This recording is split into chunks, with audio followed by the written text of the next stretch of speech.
and run it in the same format as we did before. So looking forward to hearing from everyone tonight, and ready to go when you are, Max.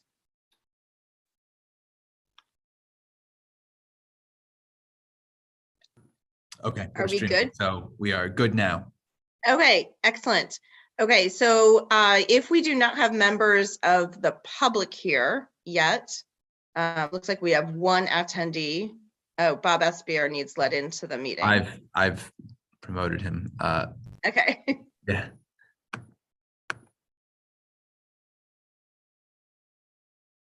Great. So I think what we wanted to do tonight was primarily give another opportunity, since we have another few weeks, to come up with some statements and options for how the board is thinking through the return, if, when, how the return to in-person will work. That's the purpose of tonight's meeting.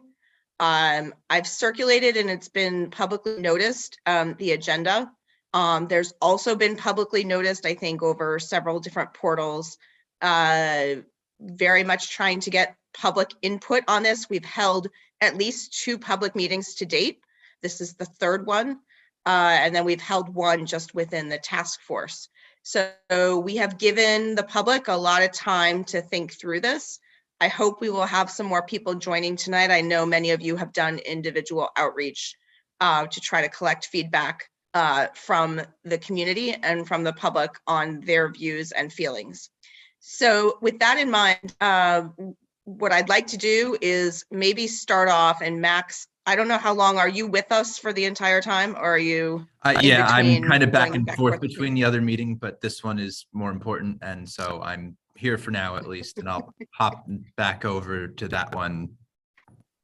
So I think what might be helpful is just for the purposes, I think we have 11 or 12 board members who are panelists on the call, is maybe if you could either share, if it hasn't been shared yet, but the documents that Mark circulated, which are Senator Hoylman's bill on the open meetings, which I think, you know, is something that is worth us taking a look at and thinking through.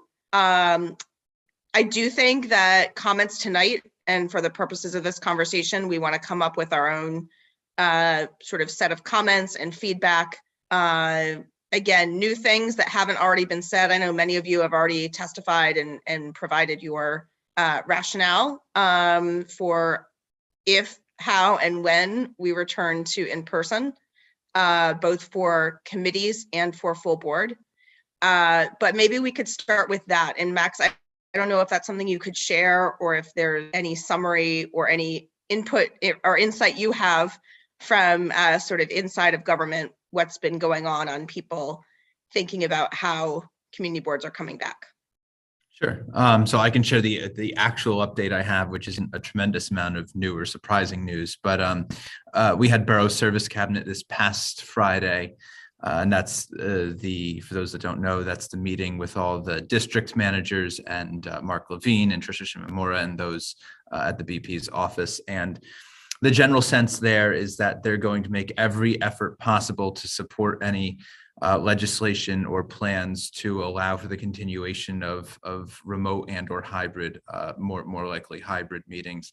They've received an overwhelming amount of feedback that board members, agency liaisons, and the general public prefer that format. And ultimately, it's going to come down to, it's probably going to be hybrid. And this is all speculation, just the direction with which things are trending, nothing definitive yet.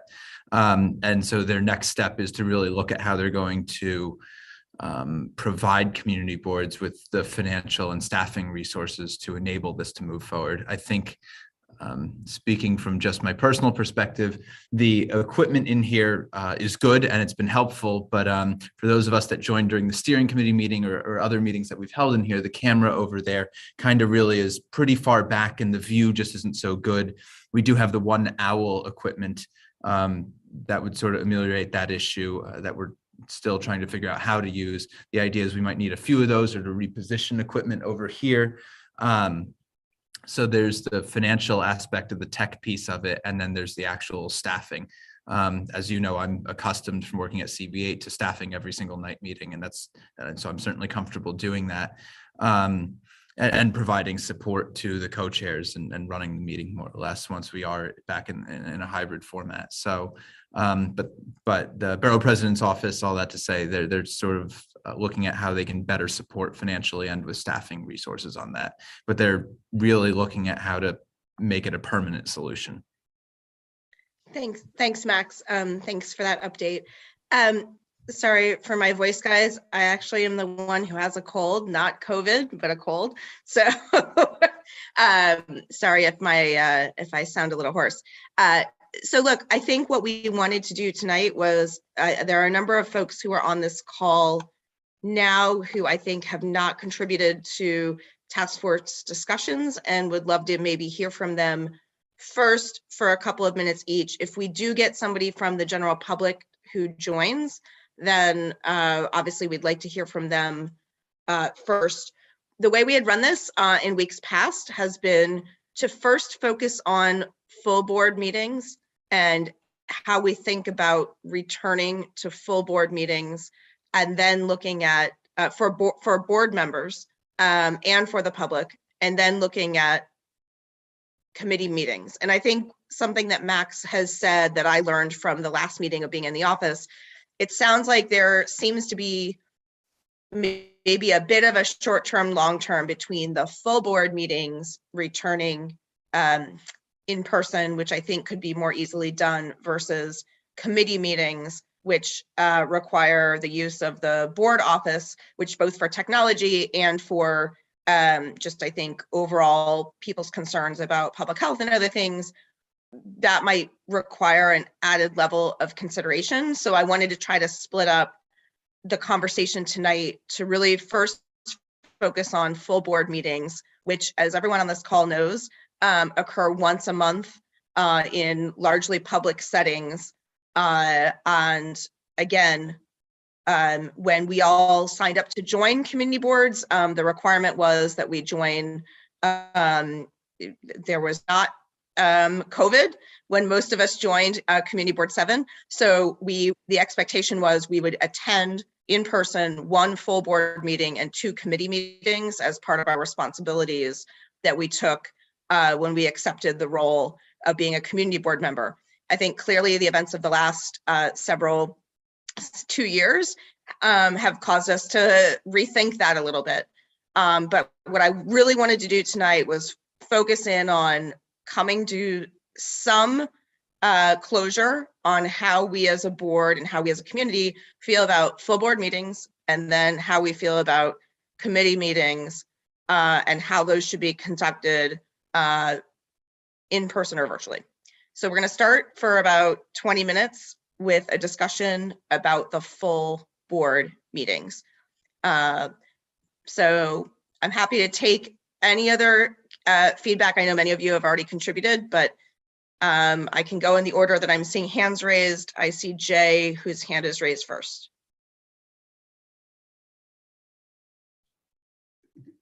Elizabeth, you want to confine comments to full board meeting? The first 20 minutes, I'd like us to focus on how we feel about how the Community Board 7 feels about returning, and if we return to full board meetings, in person, virtual, hybrid. All right, well, I mean, it's simple. I've expressed my opinion. I responded to that email that Ken sent, whatever it was, 2 weeks ago or 10 days ago, I don't remember. Anyway, my position is and has been that the objective should be to return completely to in-person meetings, both for full board and for committees. I invite anybody to look at that email. I think it finally reached everybody on the board.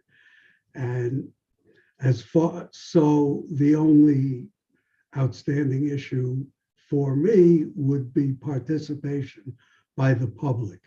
And my feeling is just as strong that ultimately, when this emergency provision statewide is lifted, that we should go back to what I consider to be normal, which is all board meetings, full board and committee, and appearances by the public should be in person, that virtual meetings should be consigned to oblivion.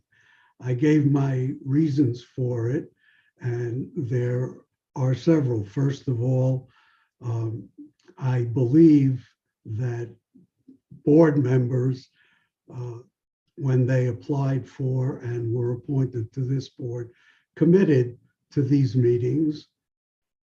And I think that the commitment is relatively minimal. It's well publicized in advance. Everybody knows what the schedules are.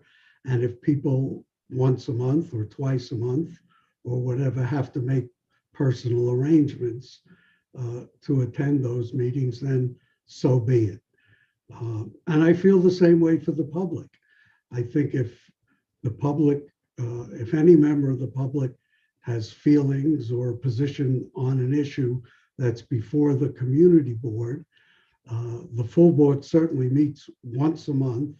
I think virtually anybody, and again, it's the first Tuesday of the month. Everybody knows it. It's posted. The agendas are posted. And any member of the public that feels strongly enough about an issue to attend the meeting should be there in person. As in a general sense, I think that if we ever went back to full virtual meetings, it basically eliminates community from the community board. I mean, part of what happens and has happened for many, many years is that community board members get to know each other, they interact with each other, and I just find it totally anathema to what a community board is, to once a month having, you know, a panel of pictures on a screen. Nobody gets to really know each other, interact with each other, talk casually to each other, exchange ideas, because we're running through 3 or 4 hours where everybody makes a speech for a minute or two, and that's the end of it. So that's my feeling about it. I'm totally in favor of full in-person meetings for all attendees. For the full board. For full board and committees. Okay. Thank you, Jay.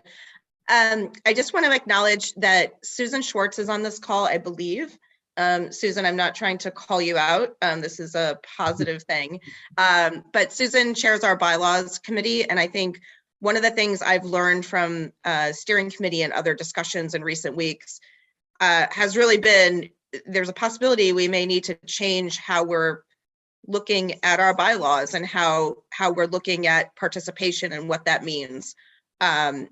It may stay the same, it may change. And so, Susan, thank you for joining tonight. I know I see Rich's hand up was the next person, but I wanted just to acknowledge Susan to see if she had any thoughts on this issue as the return to in-person / virtual / hybrid may impact her setting and work on the bylaws task force. Thank you very much for the special call out. I think I'd rather wait and hear what more people have to say because I was not able to join the first couple meetings. But thank you so much. And we have discussed it at great length. Jay is also a member of the bylaws task force, so I'm well acquainted with his views on this. We have a couple members of the task force who feel very strongly about well, everything, but very strongly about people returning or not returning, both sides of the issue. But I'll just wait in my turn. Thank you so much. Okay, just want to make sure I'm not, like, I know you guys have been following sort of how you're editing these, and I do think we're going to have to work closely if there is a movement to try to change anything in terms of how we operate with these meetings. So I see. Elizabeth, just real quickly, in terms of the bylaws itself, this is not my personal view, but in terms of the bylaws, what we've done is we've made it rather general. We have not so far put in specific accommodations for Zoom or for, anything like that, but we've sort of generalized it. So it's things like, instead of saying you have to be in person to vote, it simply says no voting by proxy. So there's no specific accommodation yet for what's been going on for the past 2 years, because the bylaws are really a large building that you build and you do it every 10 years. And the kind of COVID accommodations, in my opinion, from bylaws people I've spoken to, are sort of considered more the furnishings and the decor of the building. So those are like more specific things that come up. Got it. Thank you. So I saw Rich's hand up, and then Madge, and then Mark. Thank you. So I think there are obviously huge advantages both ways to in-person, and Jay's outlined, all the advantages to in-person. There are also a number of advantages to remote meetings, and at any number of meetings I've said them. I don't know that I need to repeat them. I think that the 12 of us in this meeting all have strong opinions, or we wouldn't be here tonight. And I'm pretty sure that no one here is going to convince anyone else to change their mind tonight. And I think that if we have a resolution voting up or down, it's really more a matter of who's in this meeting, which 12 of us out of 50 are here, rather than what the full board's opinion is. And for that reason, I don't think it's productive for each of us to go back and say, the views that we've said any number of times in the past. I think it is really important that we as a full board have an opinion, and one that we can share with elected officials, one that we can adopt as, to the extent that it impacts our own policies and our bylaws. So I think we should have a resolution that sets both our policy and our suggestions for what New York State's policy should be. And I think we should vote on this as a full board so that we get all board members' input, not just the handful of people who are here tonight. And so I think where this meeting, in my view, would be most productive is for us to think through what the possibilities are of what a resolution could potentially look like either way, and then be able to tee it up at full board so that we can get a full board resolution, just so we can get a real pulse check on where the entire board is, rather than just a handful of us. So Rich, I appreciate your saying that, and I appreciate your comments. I will say we have given the board at multiple opportunities to send feedback, to come to join a meeting. I do think I am happy to work on a resolution if we want to present one that will go to the full board for the April meeting. I've said that all along. Happy to explore that tonight. I do think what we want to avoid at the full board meeting is for it to turn into chaos, and for there to be an extended debate and conversation. That's what tonight is about. Tonight's about thinking through these issues. We've had 3 or 4, that's why we had the task force. So people have had the opportunity.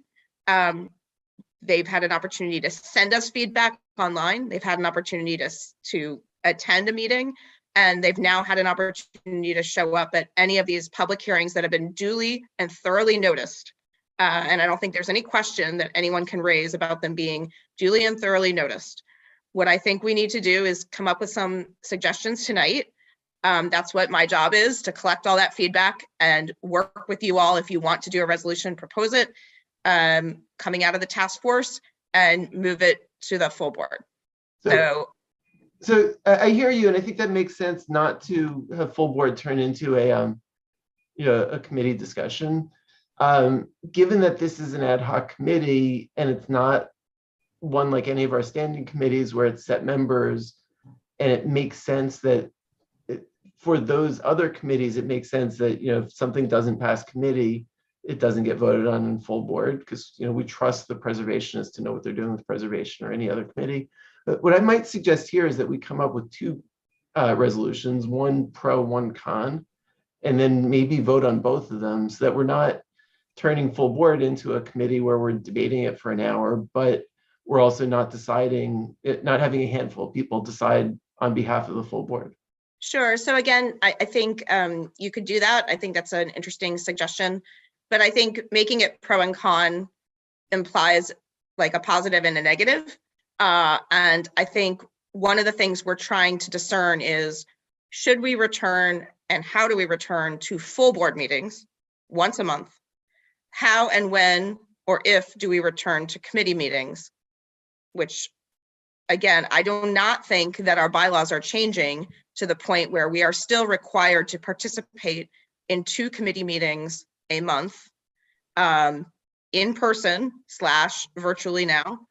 And so to me, rather than looking at it as pro and con, I'm wondering if you would be amenable to us thinking about this, about how we're looking at full board meetings versus how we're looking at committee meetings. Well, I mean, I think the binary question is, do we allow remote attendance either by board members or the public? Okay. And I think that's a binary question that we all have, in many cases opposing, but strong thoughts on.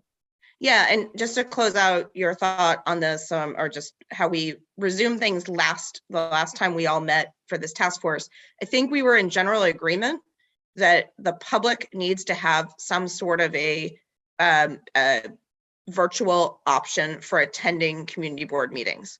I don't think that is something that, I feel like that could be something that could probably pass the full board. If members of the public want to join a meeting, listen in, contribute, make a comment. I think that is something that it seems like the consensus of this task force has been supportive of that. I think the bigger issue has been, what are the responsibilities of community board members? What is the requirement, to Jay's point and to your point, of when and how they need to show up in person to vote on items? And I think that's where the issue becomes a little bit more delicate, and why we're meeting tonight. So I do see 2 attendees in the attendee window. Chris Giordano is one of them. So I wanted to go to him before going to other board members, if that's okay. Chris, if you'd like to offer comment, that's great. And if not, we'll go to our next in line, which I think was Mark and Madge. My only comment would be that I think the virtual option for the public is awesome and encourages more participation. I have no comment on where you all should be, except that you should all be in the district, seeing what the district's doing. And thanks for asking me to speak. Thanks, Chris. We wanted to make sure that the community had a chance to be heard, and you are one of 2. Well, Bob is still, I think, trying to get in, but hopefully he'll be joining as a panelist. So thank you, Chris. So I guess from my list here, I see Mark and Madge. I think you called Madge first, so why don't we stay with that? Madge, over to you. You're muted, Madge.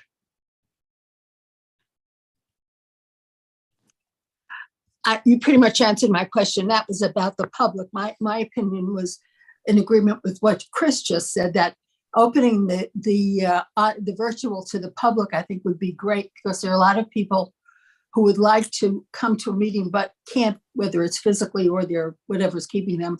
And I think it will encourage more participation that way if we have it online for the public, if there's a way to do that, to combine the 2. Thanks, Madge. Do you have thoughts about board members and what their participation should look like? I think board members can turn up twice a month in person. I mean, unless somebody's sick, and then they can tune in the same way. They can have the benefit, if they're not feeling well, of tuning into the virtual. But otherwise, I think people should come and speak to each other and on the issues. Got it. Okay, Mark, you're next. All right, thanks. And I'm approaching this both we're only talking about full board right now, so I'll try to limit myself to that. And I'm approaching this from the lens of civic engagement, in part because I wear that hat sometimes. So with respect to the public, I want to make a further distinction in that the open meetings law itself encourages, with a big stick, doesn't quite require, but it heavily encourages that we broadcast, they use archaic terms, that we broadcast our meetings. And I think we should. But broadcast doesn't require the public to have an opportunity to be heard, only to hear. And I think that from a lens of civic engagement, people are more likely to be engaged when they can offer a comment than just to listen to others offering comments. So I would encourage us to encourage the legislature to permit us to do that.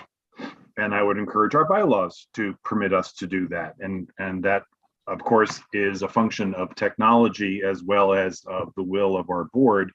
And so I think that we should make whatever provisions that budgetary constraints allow to do that. I think that there was a pretty good investment almost a year ago at this point by people much smarter than me on how to get that done. And subject to the vagaries of Wi-Fi, I think they made a lot of progress. So I think that's where we should be. But to be clear, when I say the public should have the option to attend in any way it wants, I think it needs to include the ability to be heard or to comment or to participate. And so that's my view that. With respect to members of the board attending these meetings, COVID has taught a lesson about civic engagement there too. And while I think when I joined the board in 2008, there was no question, but in person meant in person. And if you couldn't swing that, then you had no business asking for appointment to the board. We've learned a lot about vulnerabilities in the meantime. And so I am reluctant to have a rule that tells somebody else how to manage their health issues. So I think that there ought to be a hybrid option, but I think I've said this before, but I don't think that it should be self-effectuating. I don't think that I wake up in the morning and say I've got a bit of a sniffle and so I can't go to full board, but I should be able to participate from my sick bed. No, I think it has to be a little more than that. My proposed solution that I've aired in this group before is that it should be at the discretion and with a petition to the chair of the board. I did that because of efficiency. If somebody thinks that a different lens or a different arbiter ought to be, whether it's the executive committee or and so forth, I think it should be a small group of people. If there are lawyers involved, there needs to be an odd number so that we don't end up in a deadlock. So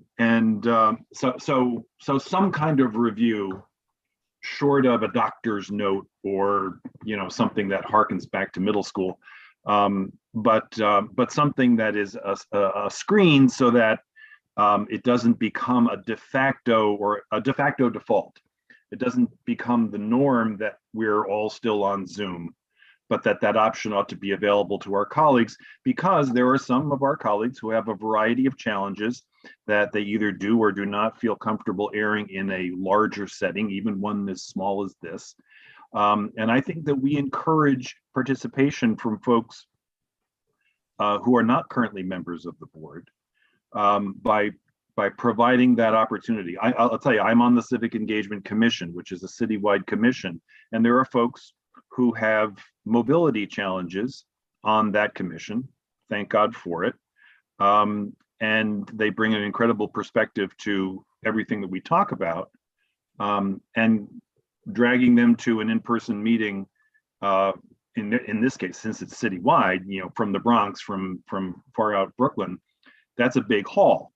We're a much more geographically confined area, but I still think that we might attract more folks than we have been if we have that option with some kind of good cause shown. That's my thought on full board. I probably think the same thing about committees, but there it is. Thanks, Mark. Just a quick question for you, since you, those were very thoughtful thoughts. In terms of, you've mentioned mostly health-related reasons for people being able to join virtually. Just to bring up some other suggestions that have come in to me in recent weeks, people have said, I have childcare issues.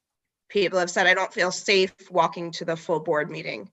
I don't feel, so what do we as a task force, should we be delineating that it should only be a health related concern that allows you to be able to be remote?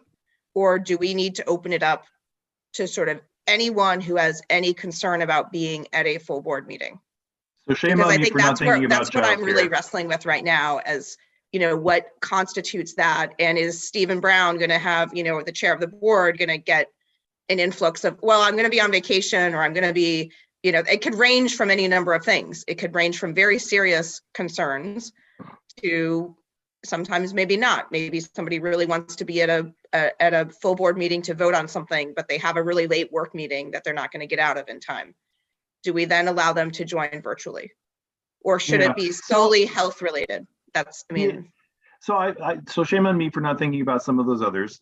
Health is the one that jumps right out of my face, and COVID, of course, is the thought. And I understand. I think that the assumption should be that for most of us, we should be in person, and it should be the rare request. If there are folks who have a particular vulnerability with respect to health, I think that is something that can be handled very privately. And I kind of take the same approach that I did, and I know that you did as chair, to requests for leaves of absence, which is, if it's medical, we're not going to ask a lot of questions as long as it's bona fide, and we're going to do what seems reasonable. If it's, I've got a busy day at work, that's a very different, we all have to deal with that, and we all need to budget our time for that. So those might be the ends of the spectrum, and childcare might be in the middle. And so making yourself available for the community board with young children that require supervision, and that I think is something that ought to be factored into our planning. But there's no more frightening words to a parent of small children than my nanny quit or my babysitter's sick. And so on a one-off basis, I would think that that's something that should be within the chair's discretion. But if it gets to be a repetitive pattern, if it becomes the default for that person, a conversation needs to be had.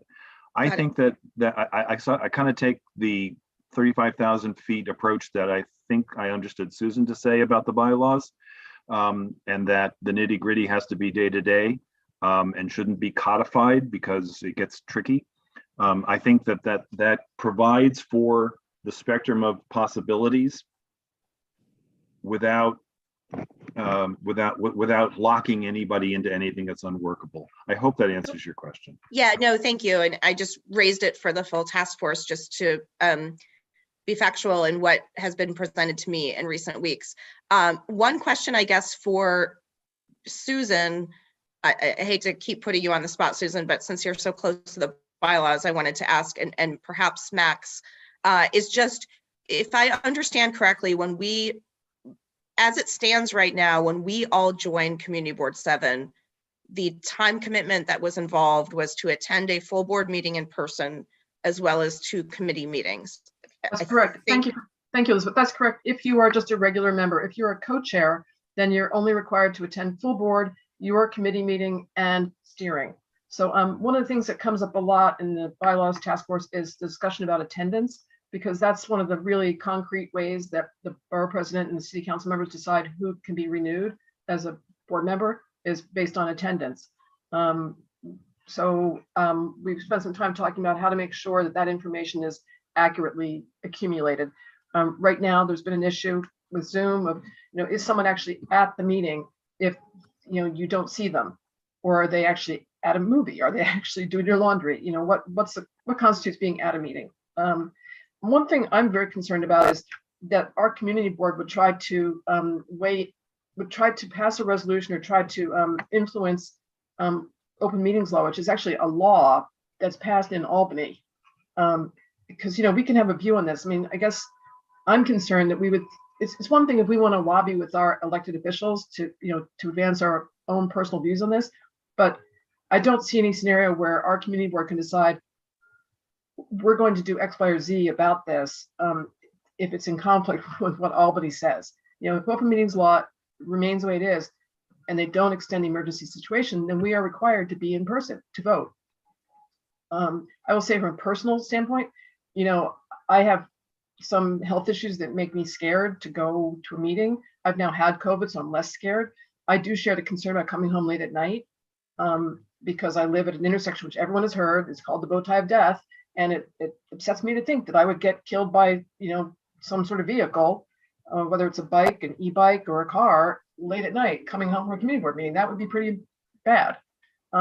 However, I'm also working on a book which involves a lot of travel. So I've been able to log into transportation committee meetings from Scottsdale, Arizona, and from Juneau, Alaska, and from all over the place. It's been fantastic. I think that the one of the things people don't talk about is if you're older and you have mobility issues, going out on a January night when it's sleety or icy, that's sort of scary. So I think that's a real plus. I don't know what the answer is about whether or not you should be able to vote, but I agree, Elizabeth, that right now, when you and Mark, right now, when you signed up to be a community board member, you signed up for being in person for X number of meetings a month. Okay, thank you. Thank you. That's helpful context. I think for hands up next, I saw Ken, Doug, Catherine, and Ken, Doug, Polly, Catherine. I'm definitely not next. I think Catherine, Doug, and Polly are ahead of me. Okay, I saw your hand up first, but I'm happy to, if you'd like to wait, happy to go to Doug, Polly, and then Catherine. I actually I'm going to wait a little bit too, so feel free to yield to whomever's next. Polly, you're up. Okay, so hi everyone. I'm listening, and so I just wanted to piggyback off of what Mark said. I agree with everything that he's saying. I gave you my comments and writing in my email. I'm for a hybrid model. I had put in my email that I believe that we could have 25 board members, right? Because that would create the quorum, I believe, and 25 members could volunteer or be selected who want to come in person and complete this term, because we don't know, if we're going to have another variant. We don't know what, surge. And then 25 who would volunteer to do the remote aspect. And this way, we're still within the parameters of our full board meetings, because there's a lot of areas that need to be thought out as far as spacing, locations, etc. And then when it comes to serving on the board, yes, there are certain stipulations, as Susan mentioned, that we all signed up, but we didn't know that COVID, would be as devastating as it is. And if you really want to have community engagement as well, thinking in terms of the community who may want to attend a full board meeting to present issues, we have to also consider them. And we don't want to leave them out of not having the opportunity to have a voice in what's going on in our district. So I really am strongly in support of a hybrid model moving forward, because I believe that this COVID situation is not going to go away completely anytime soon.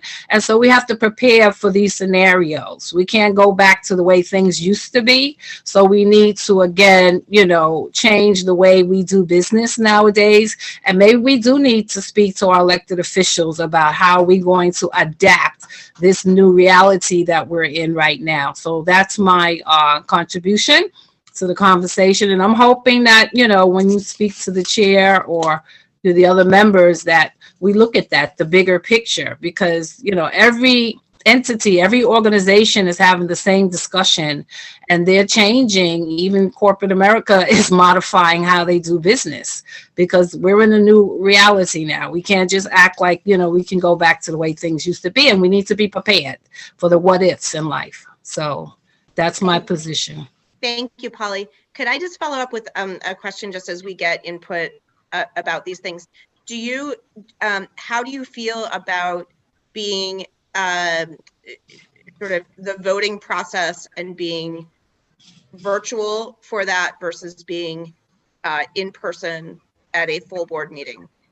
I know you said you prefer a hybrid option. And also, how do you feel about the accounting for it? So do you think that we need to amend things so that, for instance, if somebody can't be there in person, but has a health issue, they should be what are your thoughts? Should it be just like one more sort of excused absence? Should it be considered an excused absence, or should it just be considered, hey, I want to join this meeting virtually this month and be able to vote, and I should be able to do that. And again, whether it's a health related reason or another one, shouldn't be an issue. It should just be, I'm doing my service as a community board member throughout the month, but this month I'm joining virtually.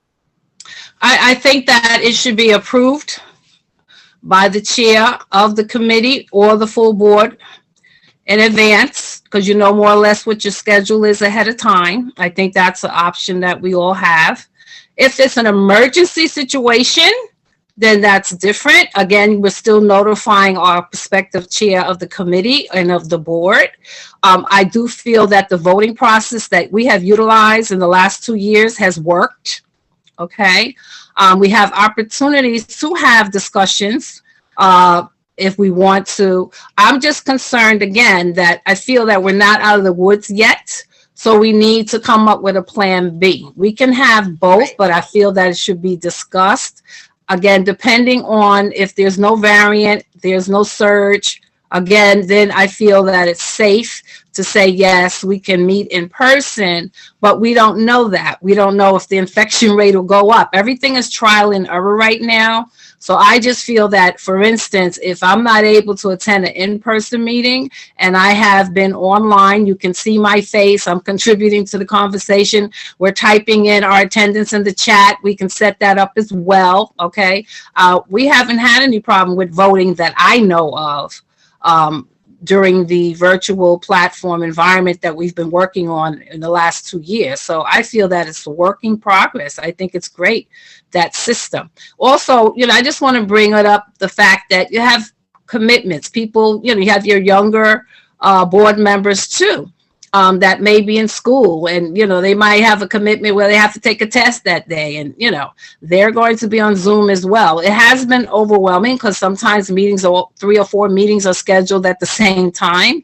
So that is a challenge sometimes when it comes to the Zoom and virtual environment. But I do just feel that there should be an option, and that the voting process so far, there hasn't been any problem that I know of, other than maybe technical issues. So that's something that can be resolved. Thank you.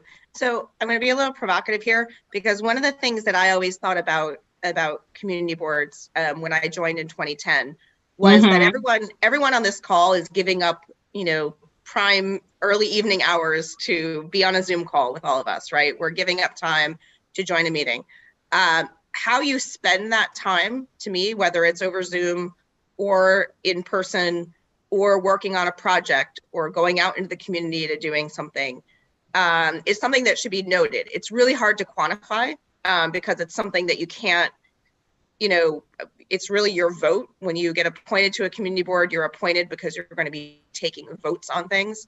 And I think that's where I'm, just personally struggling, which is, how much of that needs to be done in person versus, if you have an outstanding issue, which, in most cases would be the exception and not the rule, would require you to not be in person, but to be joining virtually. But in some cases, people may be joining virtually a lot, right? So I think that's one of the big issues is how we the borough president's going to have to make this decision, but how, and the city, I guess, or the state legislature, how we quantify the time commitment that is involved in being a community board member, and how much of that needs to be face-to-face with people and how much of it can be done outside. I mean, again, 10 years ago, we didn't have Zoom, and the issue was really a lot of working families and people who had odd hours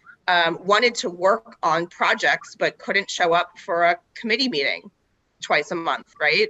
And so, was there a way back then that we could have given them a project that they could have worked on over time during the course of the month that could have been very impactful for the community, but maybe didn't have them sitting in an office from 7 to 10 at night twice a month, right? If they couldn't do that.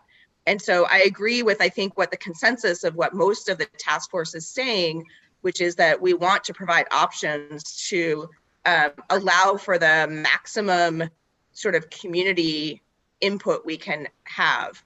I think where where we have to narrow this down on this task force is when it comes down to voting and when it comes down to actually voting on matters, how is that best done as the 50 members of the board in person versus virtual, and how to do that in the most efficient way. So you've raised really good points, and I've talked too long, but I know Doug, Ken, or Catherine, and then Doug and Ken, because I know Doug and Ken wanted to go later. So Catherine, over to you. So first of all, Polly, I really appreciate what you said about kind of accounting for the fact that much of this is unpredictable. And so we have to create something that's somewhat adaptable.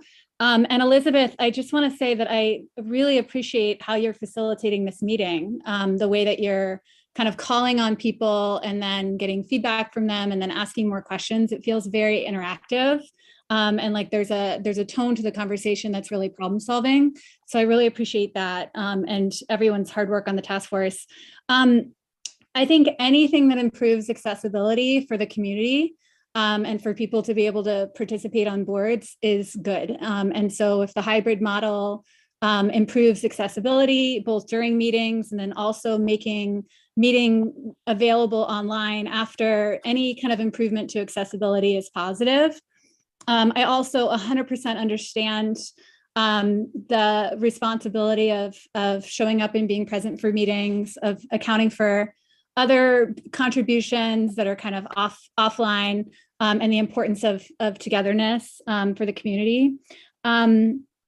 I think just kind of following the law and the policy, I'm assuming that we're not going to be deviating from like other boards. That's my assumption.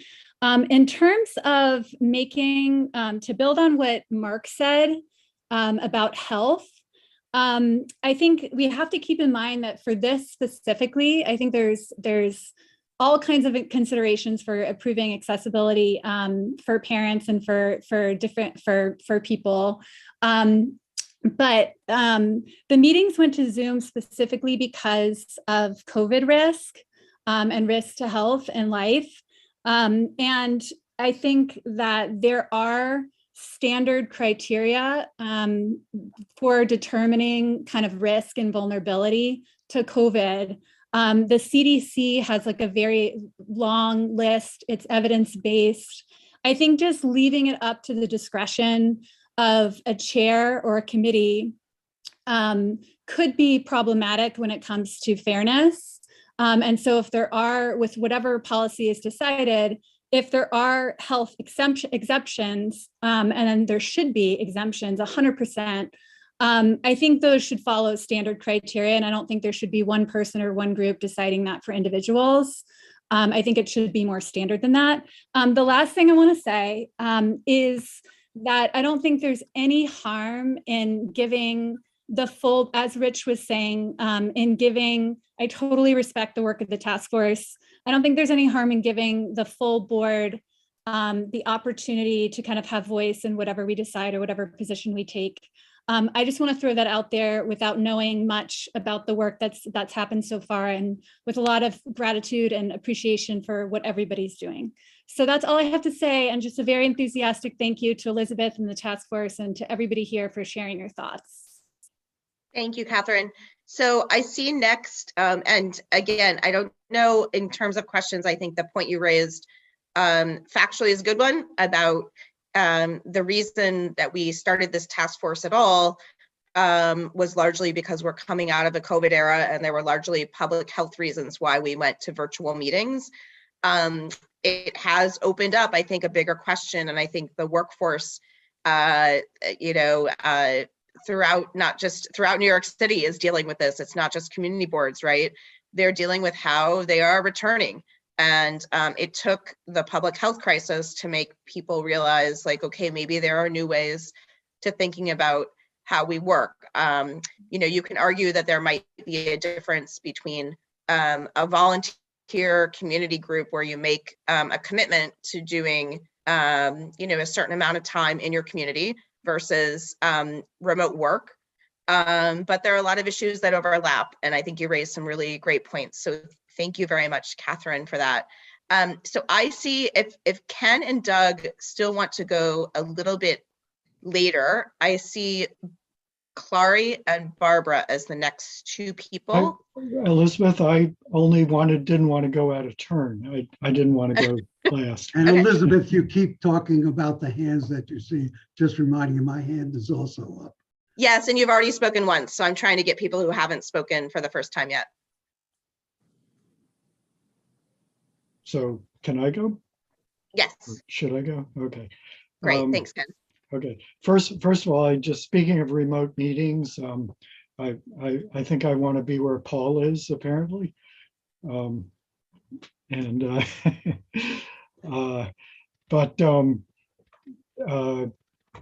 you know, people are, I think, very familiar with my views on this.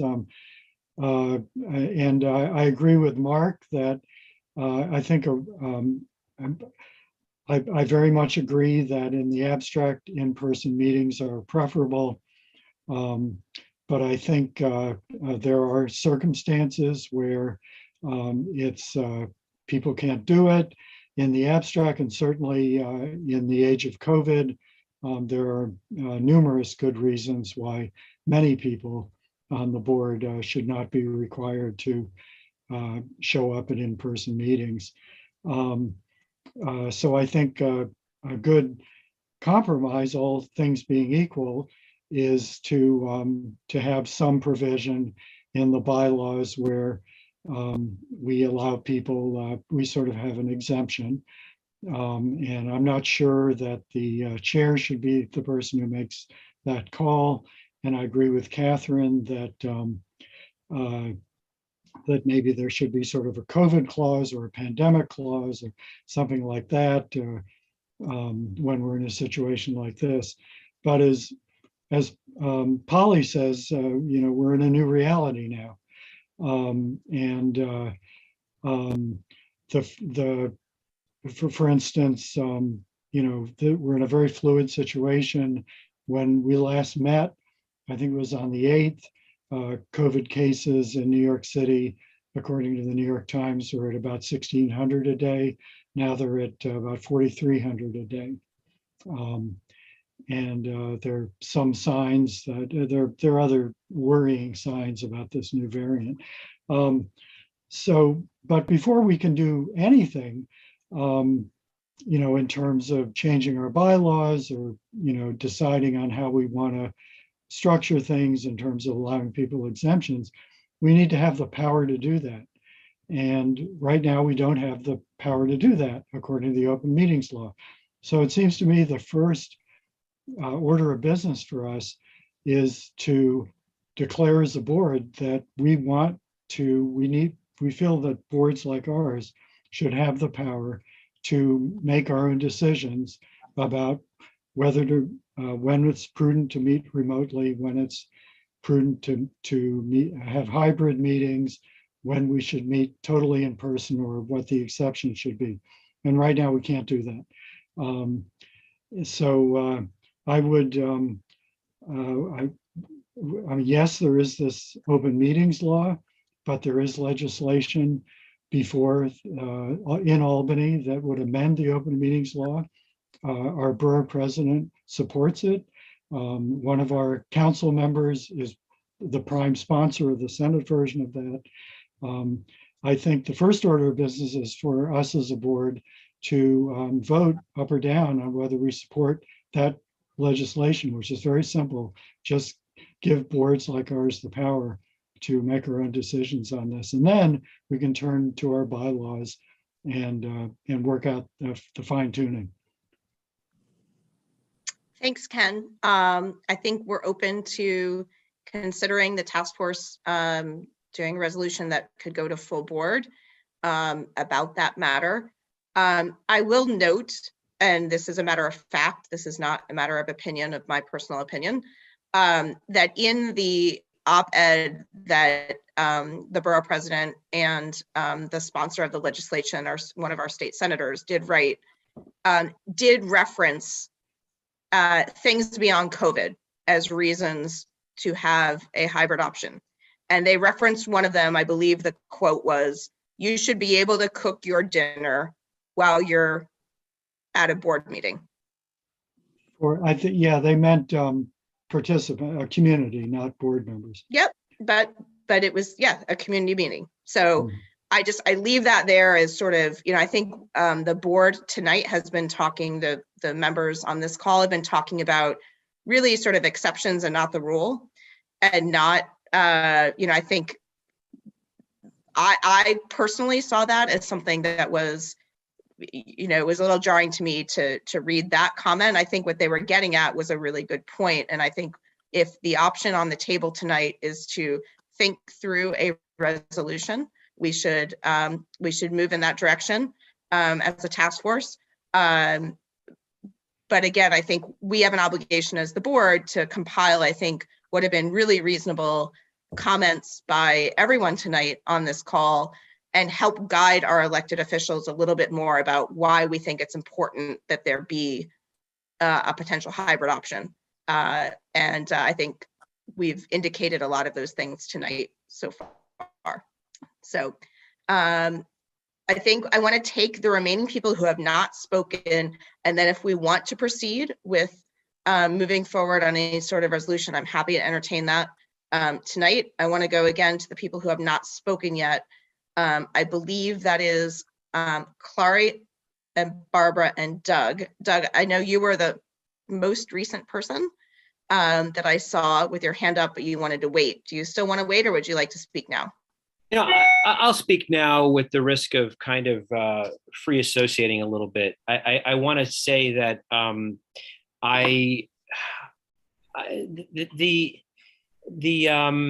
first of all, I'm very disappointed that more members of the public, other than Chris Giordano, who I consider to be emeritus, are not here, because I'd love to hear from people outside of the board. So I'm just disappointed about that, and that leads into engagement and how we can better engage the community, because that's a constant battle that I have even with friends and neighbors as to how come you don't come to more meetings. And I think the hybrid model encourages more participation. I know we're talking about full board here. By the way, I think Will Smith should be banned from our board in-person meetings. Okay, a little attempt at humor, but that was crazy. And Chris Rock. As like you're the comedian of the group. I don't know. Chris was, Doug. I think Chris was a little innocent in that, but no assaulting anyone. Anyway, but If the Academy Awards were virtual, he never would have gotten slugged. That's my point. But so some people have said things I was going to say, but yes, if the governor hadn't signed the extension and we were required to be in person, we'd have to come even for this meeting or any other one in person, while we do have an uptick. And some of those numbers are concerning. In fact, there was a little blurb about our zip codes 10023 and 24 that were actually notably higher. And that is concerning. I hope it's not forever. So when I think of, and I'm still somewhat on the fence with this, but when I think of the word hybrid, I have a positive association with it. To me, the word hybrid kind of inspires compromise. It's balance, it's inclusion, it's not exclusion, right? So I like the idea of having options. I think that's the way society, for better or for worse, even the way people are viewing their entertainment, social media, they're participating in multiple channels.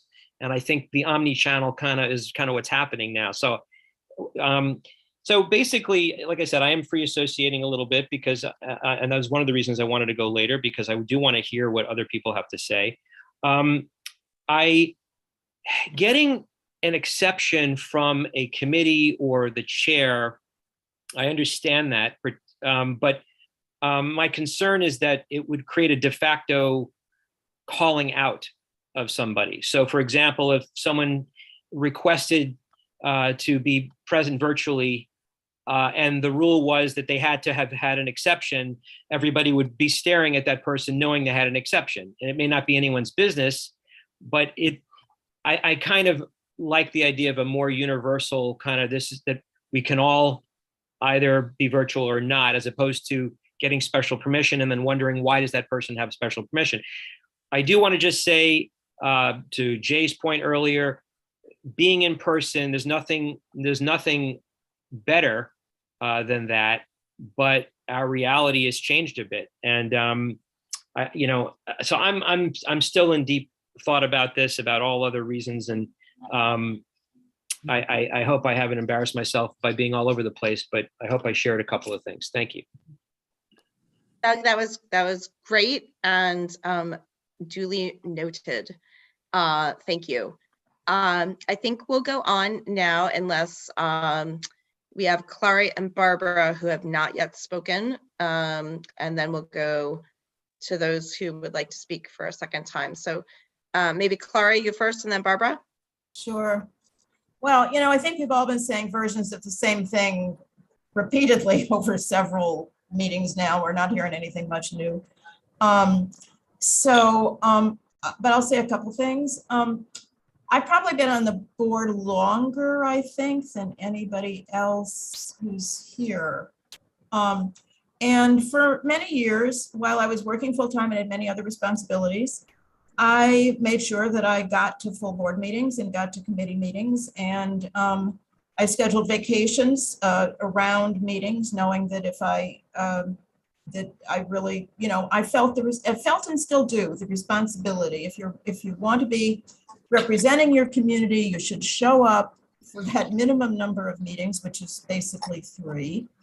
And also be in your community so that you were feeling and understanding and experiencing the community in the same way that the people you represent are. So this idea that people should be, regularly spending their time at a second residence and dialing in and voting and on behalf of our community does not sit well with me at all. So what's different now? 2 things are different now from the many years, and others of us have also been on the board for quite a long time. 2 things are different. One is COVID, and the other is the technical capabilities, Zoom and other things that we, developed and we didn't have before.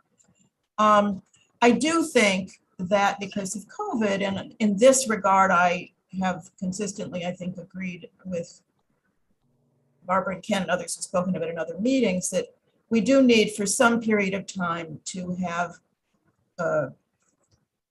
some ability or option, or indeed maybe as long as we can do it totally remote meetings. It's hard, there are good things and bad things about the way we're doing it now, but as long as we can do it, and as long as COVID is as much of a threat as it is about to be again, so it seems, I think we have to allow for the health concerns. But beyond that, as we're looking to permanence, and we certainly hope we'll get to a point where we're not obsessed with the risks of COVID. I think the kinds of options or formulae that people have been talking about in general, other than Jay, are invitations to a big mess with administrative mess, record-keeping mess, voting mess. I strongly agree with Jay that at the very least, the strong default should be you go to an in-person meeting, and you do that 3 times a month, subject to, we hope, temporary COVID situation. The one suggestion I have that makes it gives some flexibility, but also makes it objective, doesn't involve a chair, doesn't involve Doug's concerns, doesn't involve having the chair of the board or the committee chairs having to decide who's in and who's out each time. We might, if we can do this consistent with the laws that govern us, and whether or not it requires some modification to the bylaws, which is something that's ongoing, we might, just as we have given in the past people a free pass of 2 absences a year or something, whatever it's been, we might modify that to say you've got 3 times a year, you can either be absent altogether or come on Zoom, or whatever hybrid form we may continue that allows public participation in whatever manner that we're not detailing right now, so that it's objective, so that it's not a mess. I'll just say one more thing. I think it's rare that any of us, I think, feels so strongly on an issue that we feel we absolutely must vote on it. And as others have pointed out, although we we sometimes have close votes. Most of them are not. And even where we have a close vote, our influence on the agency that's involved is unfortunately usually pretty slim. I mean, I guess I just circling back to kind of where Jay started, but with some caveats and some softness to it. I would recommend that if we are going to provide for any ability for full board members, on a permanent basis to not be present at every meeting, that we define it in a way that's limited in number, that is self-administering, and even then think about whether it should allow a vote. I mean, I'm not sure about that. But anyway, the more I've heard, the more I think we're just many people are, with all good faith and with a lot of good reasons, are sort of inviting a someone's not going to work. That's what I have to say. Clara, thank you for that. And I just have one follow-up for you, because I think those were some of the things that have been percolating as I've been thinking about this as well. When you think about the excused absences, I believe, and Susan, if she's still on, can maybe back this up, that excused absences, you're given a couple of years. I'm not sure how many you get a year for various reasons. I think one option that I've been thinking about is, like, should we allow for more of that? And then when does it become a question, if somebody really is health compromised, that they do take a leave of absence from the board? If they are, and is there more of a concession for people to take a leave of absence? And that may be again, I don't want to go back to the bylaws committee on this, but I do think there's some overlap between what we're thinking about and what they're thinking about. So Susan, I don't know if those are things that you've been. Yeah, absolutely. Yes. Thank you. We've been talking about that quite a lot. But once again, I have to say, I'm personally deeply uncomfortable with the thought that our board would pass a resolution or do anything that is in conflict with state law, and open meetings law is state law. So no matter how strongly I feel about being able to zoom in from Juneau or Iceland or wherever I might be, state law right now, open meetings law, which is sacrosanct, says right now that you have to be in person. So not now, but that, if this is not extended, that's what it'll be. In terms of the number of excused absences you can have, our board has got a pretty middle of the road position on this. Other boards actually allow for planned vacations as an excused absence. Now, I don't know how they monitor that, because does that mean I can go spend 4 months in San Diego? San Diego's lovely. I was there last week. Or does it mean I can only go for 2 weeks? Clary, I'm with you. I plan my business travel and my vacations around community board obligations. Frankly, even when my dad was at the end of his life, the end of 2019, I came to board meetings. I missed one the night before he passed away, but that was it. And Doug, I know you did the same thing with an ailing parent. I mean, so it's really tough. So we have specific reasons right now for excused absences. Right now, we have a specific metric for what constitutes sufficient attendance, but that's definitely something we're talking about and will be discussed at full board. Susan and Elizabeth, could I just ask one thing about that to follow up what we were saying? That is, I had thought we had eliminated, or never had in the first place, the idea of excused absences. I thought we were saying you've got so many per year. It doesn't matter why. If you don't show up, whatever number of times it is, you are subject to whatever followed. So the idea of excused is, gets back to who decides. So I thought it was just an absolute number. And in fact, I would favor a version of retaining an absolute number, and why you do or don't come is really up to you. You're absolutely right, Clary. Absolutely. The term excused absences is something that other boards in Manhattan use. We do not use it currently, and we're not proposing using it. It's simply a matter of, what number, there's a measurement, but how many meetings you're at. And as Clary says very succinctly, why you're not there, it could be a great TV show, it could be you're deadly ill. It's just anything. In complete derogation of what I just said about if you're interested enough in doing the job, show up. I just got a text from my husband Richard saying he's about to arrive with a pizza. So if I leave you, that's why. Sorry. Well, this is actually a really good conversation with all of us. I've gone off Zoom several times already. You've probably seen me go off camera. There are a whole host of things that if we do move, we're going to have to think through as a board, and, the policy may change. Clary may go off screen for 5 minutes. Like, what if we vote on something and Clary is not here? Like, is she allowed to vote or is she not allowed to vote? Am I allowed to vote? What? No. I'm just saying, my point is that it's like, it is a new world we are chartering. And I think it may have been because of the COVID and the pandemic, but I think we're all going to have to get used to readjusting how we think about these things in some way. And I think it seems like people have been pretty rational in how they presented their ideas so far. I want to get back to Ken because I know he has something on the table, but I wanted to make sure Barbara, who has not spoken yet, had a chance to speak next. Okay, thank you. Okay, almost everything that I wanted to say has already been said quite well by my colleagues. Thank you. I did want to thank Mark for providing us with the open meetings law. And I had not known that there were actually proposed revisions to it that would enable us to have hybrid meetings and to vote not being there without having to disclose our personal residential addresses. That was very interesting to me. Look, while we were on this call, some breaking news came up on my phone, and it started out like this. The Omicron variant is significantly more infectious and more resistant to vaccines than the original strain. I didn't read the rest of the piece yet, but as Ken pointed out, the rates are unfortunately, sadly going up. They're not going down. Some of us have compromised immune systems. I admitted that I have one, and I don't really feel comfortable, especially going to a full board meeting where people are not screened. You don't know who has had the vaccines and who has not. That's of concern to me.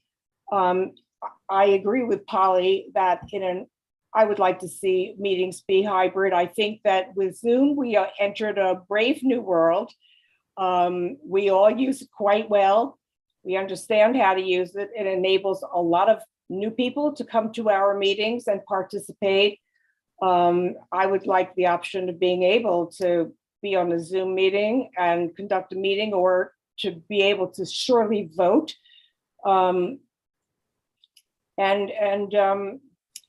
I do have one problem with the Zoom meetings that we have had, and it would be one thing that I would push for, and that is that if we do have hybrid meetings and you are a community board member, I don't want to see you eating your dinner online. I don't want to see you drinking. I don't want you getting off camera for long periods of time. Everybody has to get off at some point. You have to go to the bathroom, or you have to be off for a minute or 2 or 3. But when you come onto the meeting, when the meeting first starts, and then you're gone for 3 hours while everybody else I shouldn't say everybody else, because right now, by the time the meeting ends, the crowd is diminished from maybe 46 to begin with to maybe 22 at the end. And this is routine, and it shouldn't happen. And if we do have hybrid meetings with our board, I hope that becomes a rule. Thank you, Barbara. I think those are really good points, and they've been reflected by others who have said the same thing. Yep. What I want to acknowledge, again, goes back to how we enforce that.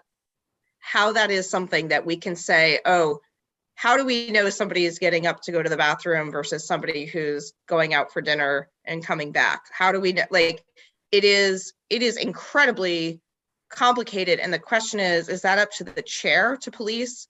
Do you have thoughts on this? Is it something that the chair has to police? Is it something that the board? And again, I think that there are also a number of people. I have my background in Blur right now. It's dark. I've been on and off camera because it's late night and people have internet connectivity issues. Like, how do you see Well, us. we know we have 2 vice chairs. Maybe one of them could be our hybrid police, you know, I mean.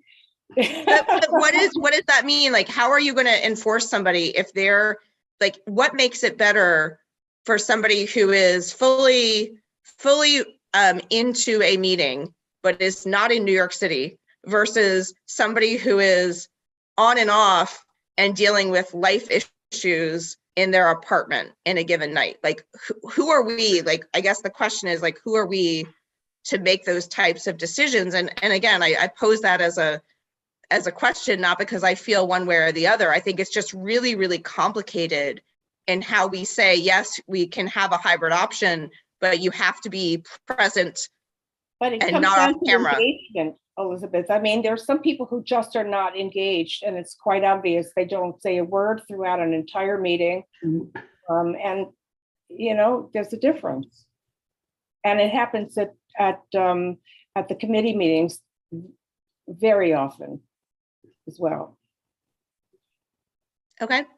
Thank you for your comments. I mean, again, I think you've presented a lot of things that are really important, and these are issues that I don't think we're going to solve as a task force, but they're really important ones that if we do move to a hybrid option are going to be, you know, how we, I don't want to call it policing because policing sounds like a negative connotation in many ways. Like, I want it to be something where people do feel like they have an option for joining and participating.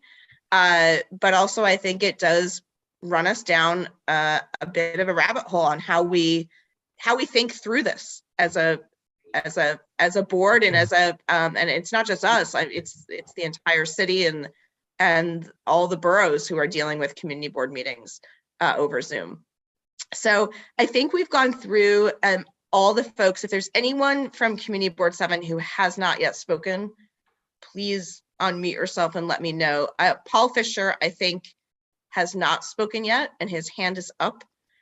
So I'm going to let him speak and then we'll go back to the people who have not lowered their hands and who would like to speak a second time. Paul, are you there? Yes. Do you hear me? Hey, Paul, how are you doing? Okay. Listen, I think we're heading back to normalcy. I think we should look at things in terms of that. I don't believe this is going to be extended past the 15th. The vaccine mandates on athletes have been lifted. Masks mandate are on their way out. We should be thinking of places to have meetings that people will be safe and secure in. If we need to check at the door if people are vaccinated, we'll do that. We need venues that are big enough so that there is enough social distancing, but we're heading back to normalcy. And we should look at it in terms of normalcy, of where we're headed. And listen, it's up to the governor to make up her mind. I believe that she's going to make up her mind that we're going back to in-person everything. So that's just my 2 cents. Thank you, Paul. I think that's those are really good points, and also things where we need to be thinking about how we are coming back. I will say, Paul, from our previous meetings that we've done, we have looked at, again, this part of the conversation, which was we've gone over time, but like was supposed to be really focused on the full board. And I will note that we have done a lot of research on where the full board meetings are being held, where we have typically held them in the past, and potentially new sites. And they are places that are allowing for public participation. They're requiring vaccines for anyone who shows up in those public venues. And I think that's a consideration that we also need to think about when it comes to our monthly full board meetings, is if we are hosting them in a location where the public is back, whether it's Lincoln Center or Road of Shalom or the Museum of Natural History or other places throughout the community board district, where there have been people for several months now who have been allowed into the facility showing their vaccination, that allows for an element of safety that maybe would give at least our full board members some sort of appreciation, or at least like understanding that we are doing everything to make things as safe as possible. So I appreciate your comments on that. I also just wanted to go back to, in the interest of time, because we did want to end this meeting by 8 or 8:15, was just if to get a sense from everyone on this call how we feel about a resolution, and whether we want to have a resolution for full board. My thought was that it could be pertaining more to the full board meetings. It could be pertaining to both full board and committees. But I just wanted to open that up for consideration for just a few minutes before we went to other folks before their second comments. And I know there are 3 or 4 people who wanted to give second comments tonight. I see 3 people with their hands up. So how do people feel about a resolution if somebody wants to speak solely about whether we do a resolution and what that resolution might be? Yeah, I'll speak to that, Elizabeth, and if you don't mind. And if we could ask for hands on that, whether we want to do a resolution tonight. Well, from can this I group. comment on that? I mean, we have a task force. You're chairing the task force. If you feel you want to do a resolution, take a vote of the task force as to whether or not they want to do a resolution. Some of us are not on the task force, but that's the function that you have. So there has to The be. task has been a pretty amorphous group. A lot more people have joined over the last recent weeks.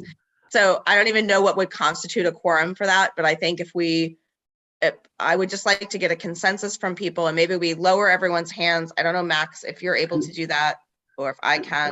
Elizabeth, can I jump in? Robert SBA wrote Yeah, I in was just Q&A. about to say that as well. I'm gonna, Robert, you just gotta click. Robert has been in the attendee number for an hour Yeah. now, We Rich, so offered we've him the tried to option. let him in. This has not been us trying to exclude him in any way. I have to get off at 8 o'clock, so. Try Okay, now, Robert. so if Bob SBA is there and wants to make a Hi comment. again, thanks. Yeah, that was a little confusing. But you know, I'm just going to say very briefly what I've said all along, and what's the consensus seems to be, at least that we're heading to, and that I, for one, perhaps a little bold for my age, but I'm ready for the new world. Okay, it has worked for me in every possible sense. The expansion of participation is really the main thing. And you recall that I said earlier that by charter, we really should be reaching as many community members as we can, and respecting the public issue, the public health issues that are driving us. And for me, it's a little scary when I see these spikes beginning, and then in other parts of the world where these spikes are causing shutdowns again. That really scares me. The hybrid model in the new world thinking, the new thought, the new think, remember new think, is really important, and it's catching on, and it's right, okay?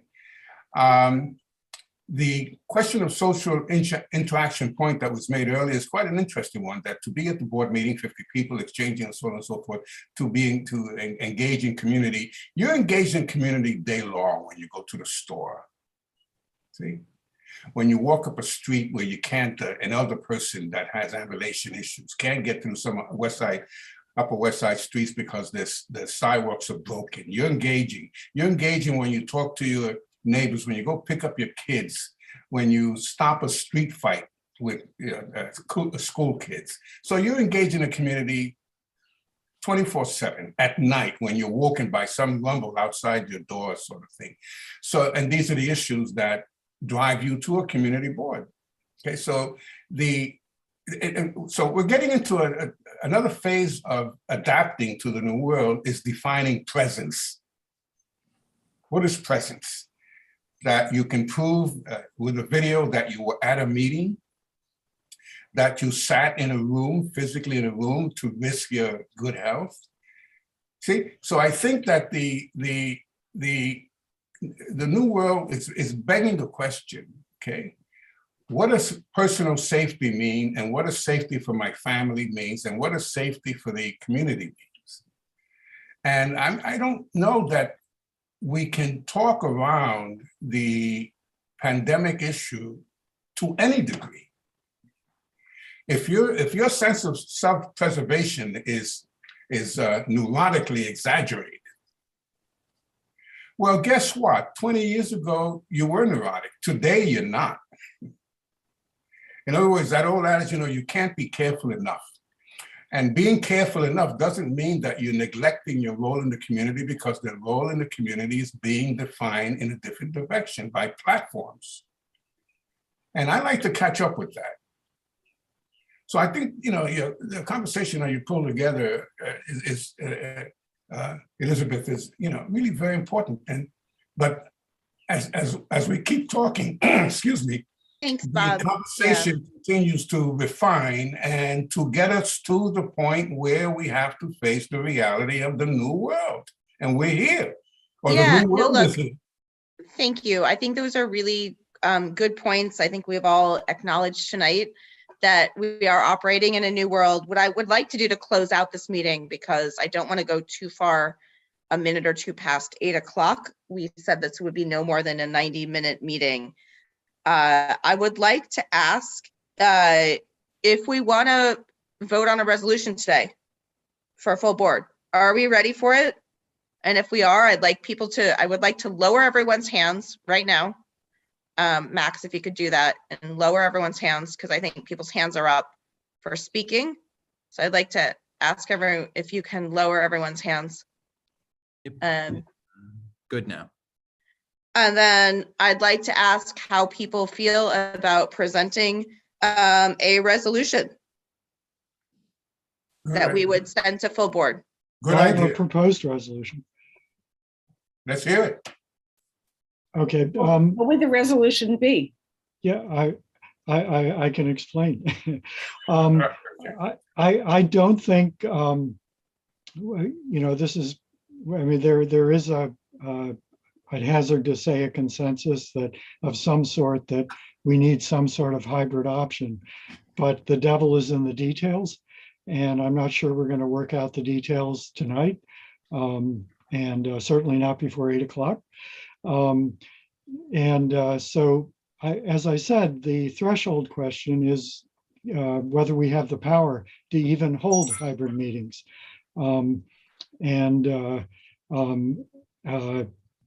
Paul says we're going back to normalcy, but those are decisions made by politicians. And even the declaration of a health emergency is in part a political decision. It's based as much on commerce as it is on public health considerations. And right now we're at the mercy of politicians in terms of when we can meet remotely and will it get extended and such like. Frankly, I would trust this board much more than I would our elected or politicians, because I know this board does not have to answer to commerce. It only has to answer to one thing, which is what involves the community best. Two things: what involves the community best and public health. So my resolution is in support of the legislation currently pending in Albany, which would amend the open meetings law to allow bodies like ours to meet remotely. And certainly we can pass resolutions commenting on pending legislation, even if it amends the open meetings law. And this is specifically the bill. So it seems presented like by there's Hoyleman. been something put on the table, and Max, I'm going to count on you as the person from the board office to help us with this, as it sounds like there is, I don't know if we call it a motion on the table, given that it's task force, but we do have interest in having this come up for a vote at the full board. So let's vote. Everyone who's on this call is allowed to vote. What are we voting on? Whether you would like Don't- to see something presented at the full board about the open meetings law. In support of, Ken just this, right? In support of these two bills, one in the Senate, Yeah. one in the Assembly. Can I just ask a question, please? Which bills are they? We have no details, no numbers. You can't make a resolution in support of a bill without telling the assembled body which bill it is. If I can just give some order detail, because just to give some direction, it seems to me that there is an opportunity to vote on a resolution that Ken has forward. If you wanted to, you would either debate this. There was two ways. You could say, do we want to speak? And you could raise your hands and say, is the committee or is the task force ready to do a resolution? Whoever's here can be counted. And if 6 of the 10 people say we want to move forward and discuss this, then you move forward. If you got 4 of 10, you wouldn't move forward. And that would just decide if you want to move forward with the resolution today. If you vote on that and you move forward with the resolution, then Ken will present his resolution and then you'll debate the resolution. So there would be a 2-step process, just trying to clear up a process. Thank you, Stephen. So you would vote, do we want to speak today on a resolution? And I know that Rich and Ken came to steering, wanted an opportunity to get this in front of a vote. So that would have both a vote on whether the resolution would go forward. That's why I came, sorry, I had to come here a little bit late, had some timing, but I wanted to make sure that this happened. So again, I'm not going to use my word suggestion, but if you're asking what it is, you would just vote to say, do we want to vote on a resolution? You could get a show of hands. If you don't have a formal thing, I just take whatever board members are here and have that be the board members, because I think you once told me it's sort of an organic thing about who's on the task force. And then again, if the majority of people say they want to vote on this because they feel they're ready to vote on it, then Ken will put it forward and you'll debate what Ken has forward. That's the process. Agreed, I agree. And if we don't take a position and vote, then what's the point of this valuable conversation? Take a position and submit it to the board, and then attach that to the 2 bills and express our support. And if we're not I didn't quite clear, you could vote in the future. It doesn't stop from another resolution coming out. Is it a now or never? It's, again, I'm just speaking to order. So this, if the group didn't decide to vote today because perhaps you didn't feel you were ready, it doesn't mean that next month you could vote or the other month vote. That's the option. This task force can continue to bring a resolution forward. It's one thing. It's not an either or where you do it today, you never do it. Again, just wanted to clear up facts. So I think that Stephen is saying that, suggesting Elizabeth right now, do it by maybe just a show of raising hands. How many people feel we should do a resolution tonight or even discuss a resolution tonight? And if most of us feel we shouldn't, that's the end. And if most of us feel we should consider a resolution, then we move on to discuss one. Yeah. So aren't we ready at least to show our hands, or however Elizabeth wants to do it, as to whether we think? Correct. Thank you, Clary. Okay. Yes. I'm going to load everyone's hands very quickly, and then let's do that. So just give me 10 seconds here. Okay, we can do that. Everyone's hands are low. Elizabeth, you can take the lead and phrase it how you want, and then we can go from there. Yeah, I mean, look, I in my nominal responsibility of convening this task force, it's really, do we want to consider a resolution that will come before the full board at the April meeting? That's the first question. It does not mean that this task force. So let's vote. If you want a resolution to move forward to full board, raise your hand.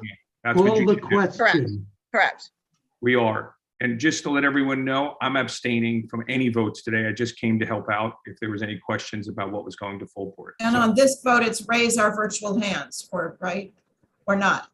Yes, that is correct. Okay, so if we're no, we don't raise our hands right now. Everyone, yeah. If you want to vote tonight, you raise your hands. So the question is, are we ready to have a resolution? Yes or no?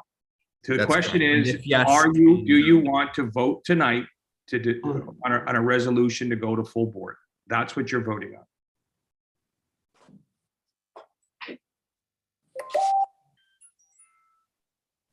So it looks like we have 1, 2, 3, 4, 5, 6, 7. Okay, we can give it another. Are Looks these like we have members of the 7. task force? It's small. I just want to make sure, you kind of came in late, that you want to vote yes to vote tonight. Great. I'll add a yes as well. I can't raise my hand, so I'll add a yes. 8 with Catherine, 9 with Doug. Okay. Okay, lower the hands, Max. Okay, sure.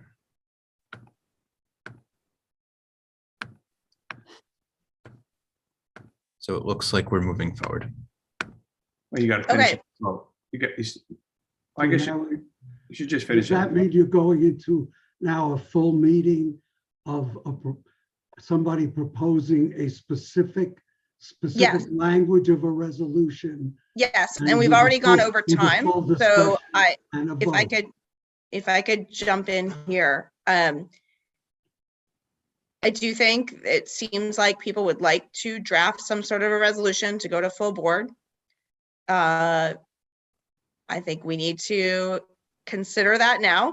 We need to hear from those who wanted to propose it, which I believe were several people who have come to these meetings. I'd like to hear from them first. And then I'd like to just be as expeditious as possible in coming up with the resolution. And then we will send it to, if Stephen, if I'm following this correctly, You're going to vote on a resolution like we do at every committee, just so you know. So you're a committee, you're going to put a resolution forward. If it passes, it goes to full board. No different than parks, no different than housing. no right. different The difference is this task force has, it has a fluid group of people who are on it. So again, the vote numbers, happy to weigh that through So tonight. I like everyone to look around. This is now the official task force. That's my suggestion. So I'll Look also around, say that, like, those of now us, been commandeered into the task force. those people who want to go on and off Zoom, put your glasses on, put your contacts in, go cook your dinner, do whatever. Happy to sit for 5 hours tonight. That's what we're here to do, if that's what it's going to take. But this is what we're thinking about. I decline appointment to the task. Right, and Jay was Because right about that. He declined because he didn't have. I had to leave at 8 o'clock, so I'm leaving now with respect. I'm not a member of the task force. I don't intend to vote on a resolution. And if you come up with a resolution, I'm happy to discuss it and vote on it at the next full board meeting. So Okay. Thank you very much. Thank you. So I think before we go into the discussion about a proposed resolution, Stephen and Max, I'd love to hear about how the full board meeting is shaping up for April, so that we know exactly what we need to do to make sure that we get any resolution that might come before the full board noticed, and what the schedule is looking like for the April meeting. So I can start. We're actually light on resolutions this month, so this will be all right. Although I'm hesitant to say that. So yeah, that's fine. I know that we do have HHS going first. That was one request that we had in our office today, so we're going to do that. And otherwise, I'll defer to Steve on what else he might have to add. Excuse me, I have to leave too. I'm so sorry. Thank you very much for everyone's careful, interesting thoughts tonight. Good luck with this. Thank you, Susan. We'll see you at the April full board meeting for this. Thanks. Elizabeth, I also have to leave, and I wondered if we could take Ken's resolution or whatever you come up with, or maybe Ken's resolution and circulate it and see how people feel, and do a, and then meet before full board, or online. Well, I think it's the end of the month, so I don't think there's going to be time to do another full task force meeting to discuss a resolution. So I think we've taken your thoughts into account, and I think Ken will use that for whatever resolution he proposes, and that we put forward for discussion at the full board meeting, if that makes sense to everyone. I'm ready to propose. I also am now. out of here. Good night, everybody. I can propose it right now. It's very simple. Sure. Okay, it's to support. The numbers of the bill are Senate Bill 7261 and Assembly Bill 8155. They're identical. They basically would strip out the archaic parts of the open meetings law, which make reference to video conferencing and people having to open their homes where to people to participate in remote meetings, and basically bring the open meetings law up to date. Mark sent to the then existent task force members a really great summary, his summary of the bill. He maybe wants to say a little more than I have. Sure, Ken, I just want to be clear that you also said that you were very much opposed to things that politicians were doing. And these are politicians proposing, right? Yeah, you caught me in a contradiction. You're right. But I guess there are good politicians and bad politicians. I don't know. Understood. Just wanted to make sure I had that clear. Yeah, No, I do think, Mark, if you do have any, because I'm not a lawyer, and again, I know Catherine, Rich, others have their hands raised, and I want to give them a chance to speak. I am happy to move this forward. I don't want to extend this meeting too much longer. It's late already. It's an important topic. And as we all know, with our full board meetings, every time we think a meeting is going to be really short because they are only a couple of items on the agenda, they end up being really long. So anything we can do to hash out details tonight as a task force that could really help our 50 board members when they do have to vote on Tuesday in early April. To me, that would be the most helpful use of our time for the next few minutes. So again, I'm going to turn it over to Mark and then to, I think, Okay. Catherine and Rich, who have separate comments. Okay, so at our last task force meeting, I was tasked, pardon the double entendre, with looking at this, the Hoylman bill is what I'll call it. That's 7261, and he seems to be the lead. I would love to say that it takes out the arcane nature of the open meetings law, but it doesn't. It still refers to video conferencing. What it does do is rip out the part that says that in order for you to be deemed present in a meeting, that you have to publish to the public where you are video conferencing from and let them attend, which in this case would be my bedroom, and thanks anyway. So that's the bill. And then make some technical adjustments to effectuate that in terms of what the notices requirement would be. And so I did that, and I put it into a memo that I shared with Ken and with Elizabeth and Max. I didn't send it to the whole committee because I thought proper respect for the chair that it should go to you first. So between now and then, if the chair has it, she can share it as you think is most appropriate. So that's the Hoylman bill. I think that if I were to combine this explanation with my personal view, I think more options are better than fewer. And so I would support the resolution on that basis. I don't think it's the end of the story, because I think all of the things that we've been talking about tonight are not encompassed in this bill one way or another. And so that's the work that our board would do, I think, through the bylaws committee. But however those of my colleagues that want to weigh in, there may be other ways to solve those problems. But that's the beginning of the conversation, not the end. As Jay correctly points out, and I think Susan too, we're subject to the open meetings law. So unless it changes, a lot of our other thoughts and discussions are moot. And so this is the key to having the ability to discuss and effectuate what it is we think should happen. And that's why I would support such a resolution. Understood. Okay, so I would like to keep this to comments that have not been referenced yet. I can go to Catherine and then to Rich. And I think we just need to think through what the resolution is going to look like. That it seems like folks would like to present to the full board at the April meeting. So Catherine, over to you for just a minute, if that's possible. Of course. Thank you for the time. Am I voting on that? I'm assuming I can't vote on this because I'm not a task force member. Is that correct? Well, that's something that's a very good point that I didn't know, I don't have an opinion on a fly. I don't know, Mark, if you have an opinion on a fly as a past chair. I've never had this happen where we don't know who's on the task force. So technically, only task force members are supposed to vote on this. That is what I believe to be the rules. Can you appoint all this as task force members right now? I think everyone on this call, I mean, look, we've had people coming in and out of the task force since November of last year. Everyone on this call, and I'm sorry to sound defensive, but I'm going to right now, this virus has changed on a dime for people. We have had waves where we've thought everyone can go back.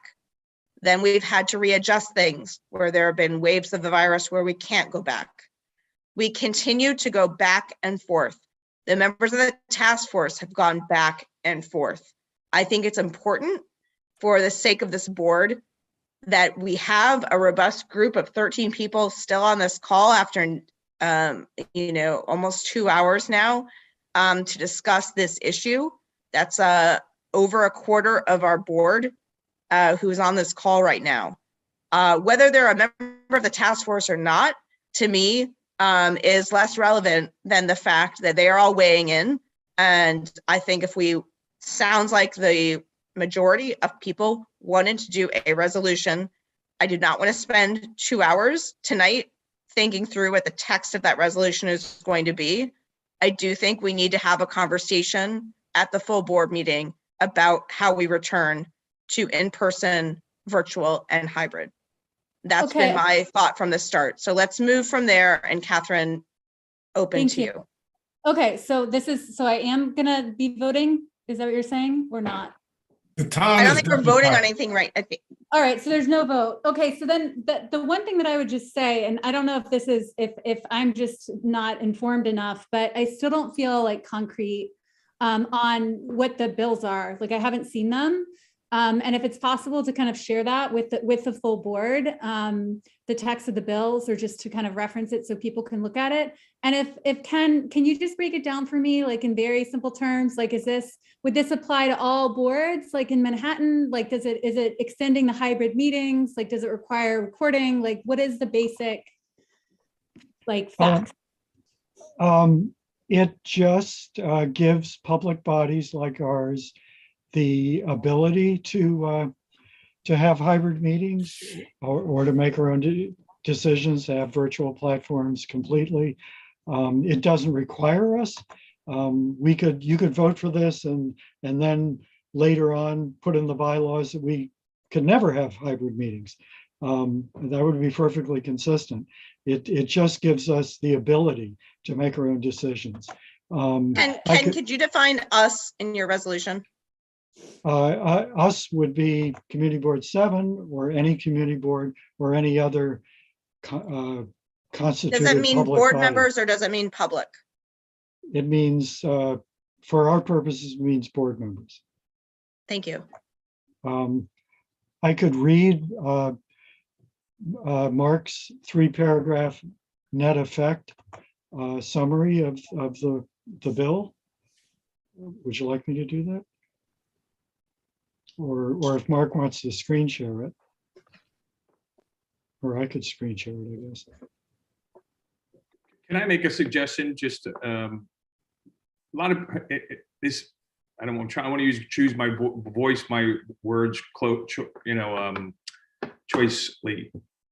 My suggestion is this is a bill. There's a lot of language in here, and I think that it feels like everyone kind of understands that we're about to vote on it, and it's a pretty important thing for us to do.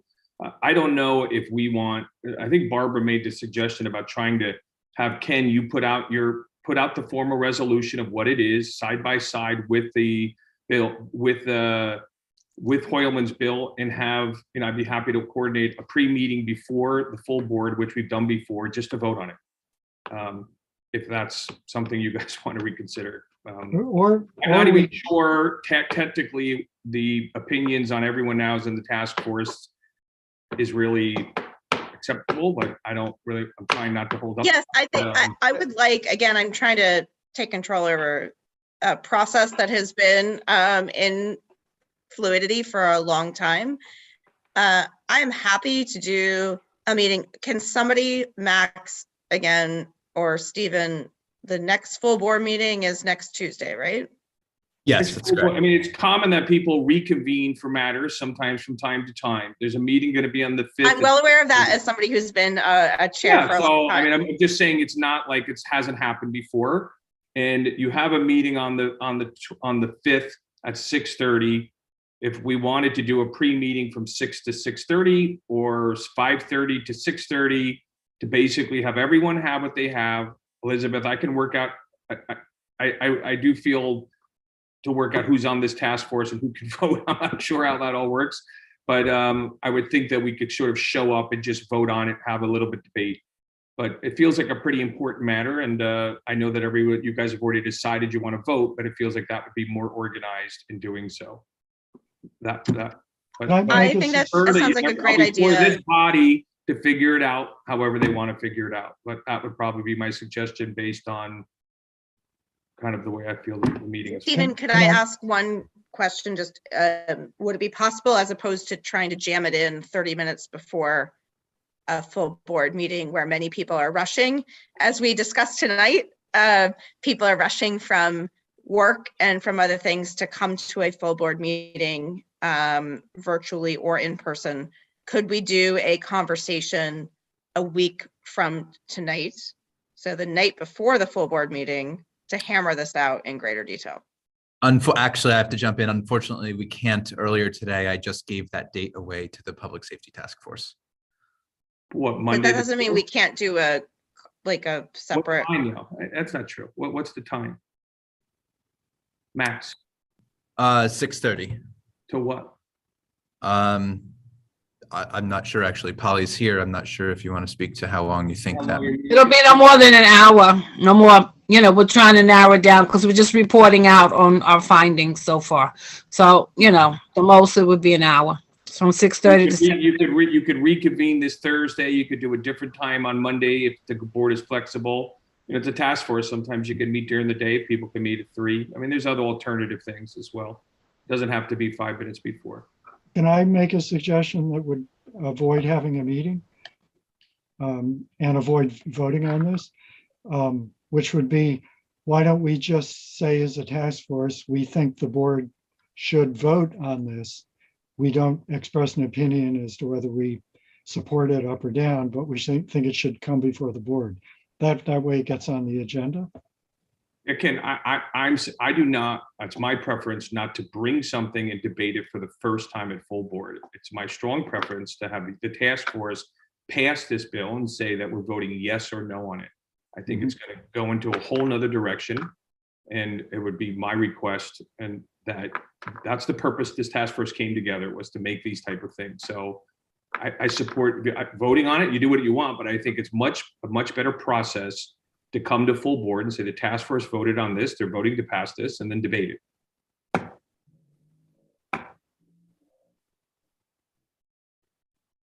I also just would like to add as one final thing, we are running up against a clock with the state legislature with all of this. So there is, I think surges in COVID or not surges. I do think the governor has a budget deadline of April 1st, I think. There are other things going on with her administration. I think it would be wise for us to come forward with something, whether we decide we're going to do a resolution or not, but something before our April full board meeting. So it would be before April 15th. If I understand all of the legal and sort of government speak, and Mark, maybe you know best on this, but I think the 30-day extension, I don't know if that meant from March 15th to April 15th or March 30th to April 30th. It's April 15th. That's what it is. So I do think like what we ran into in previous months was that we did not come out with any recommendations or anything in public that we stated before a deadline. And now I think that deadline is it's a deadline. And I think it's something we've spent a lot of time on this task force talking about this. Nobody wants to talk about it anymore. I think we need to at a minimum, compile our thoughts, send something by April 15th, whether that's a resolution or whether it's just raw comments that we've gotten from the public and from board members. They've all been really valuable. And I would really like for us to codify this work that has been done in recent months, thanks to all of you, in a way that can hopefully be productive and guide these folks on what they decide to do. Okay, can I just clarify something that if Ken's asking you just to help Ken's just asking you to support, Mark and Ken want to support Hoylman's bill, yes or no? It could be a 2-sentence thing. They're not asking you to put all these ideas together. So let's park that over here. Nobody's asking for that. What is being put in front of you is that there is a bill that they're trying to push through. I'm just recapping. Ken, Mark, I believe Rich in the past want to support that. We could put a resolution forward. My strong suggestion, because of all the ways, it's 3 sentences. We support the bill, you know, and we can have an up and down vote at the board as long as you guys have an up and down vote. That does not stop this task force from putting out another resolution talking about things. But I think, again, I don't want to. What I'm saying, Stephen, is that the conversations that have happened at the task force do not relate to what has happened with us supporting a politician's bill. They have not been related. That's how you went. That's how you. Okay, I'm going to step away. I think that's the way the thing flows. I mean, they just haven't. I mean, I think I'm happy to support that if we want to do it tonight. If people want to do that, we want to raise our hands and do it. Let's just do it so we have something that we can say that we're doing. And if the task force work is going to continue, that's great. My understanding of some of the comments and some of the things in the legislation were different. We did not come to this task force seeking support for legislation, but that's been put on the table by Ken. And if there are enough people who are on the call right now who want to vote for it, let's do it. I may be one of them. So do we want to do that now? If that's, I mean, you already voted on that. You already voted that they want to vote on the resolution. Okay. So it's not about it. They already voted on that. It's just that, you know, you're starting to read. Ken was going to read a 3-page paragraph, you know, and it didn't seem like everyone's prepared. But I'm going to step back at this point. And if we're all in agreement that we want to vote on this at the full board meeting, I am 100% fine with that. I don't want to go around anyone. I want to be. It sounds like that's something we want to do. Yes. We voted on it. Rich, if it pertains to this. Well, I was going to jump in just with quick process thoughts without like reserving my right to comment on the resolution if we end up having that conversation. Do you want me to do that, or should I just jump right into comments on the resolution because I think we just need to get to closure tonight, and I feel like this is the one meeting. I've always been really good at running meetings. Tonight hasn't been so good. It was good at the start. Sounds like we want to do this. We want to have a vote at the full board meeting on the legislation in support of it. If that's what Ken wants, let's do it. Let's put it up for an up or down vote. I think what I'm hearing is that seems. So can I just say one thing, which is I would recommend one minor change to Hoylman's bill. And I know a lot of us haven't had the bill long enough to read it and really process it. One major change I would recommend is that, and this could be both our policy and a recommendation for OML, because this is going beyond the requirements for OML, is that I think we should require that even if we have a completely in-person meeting, that we always live stream, we always allow the public to attend remotely, and we always put a recording online. I think that should be a baseline moving forward no matter what, and I think that should be part of OML. Beyond that, so I don't know if we want to get into going beyond just a yay or nay, we support Hoylman's bill. If we do, I would recommend we make that change. If we don't, I support Hoylman's bill. I support our doing a resolution calling it for us to support Hoylman's bill. I think that sounds like a great option. I agree with you, Rich, as the person who on this board got our meetings live streamed at the beginning years ago. You know, I think it is something that is important and something that we need to do. I am in favor of that. Again, I think it's more a question of can of worms of is well, suggesting. right, that's any what I'm change saying that- is that like, Yeah. how do we feel about that? Doug, Mark, Stephen?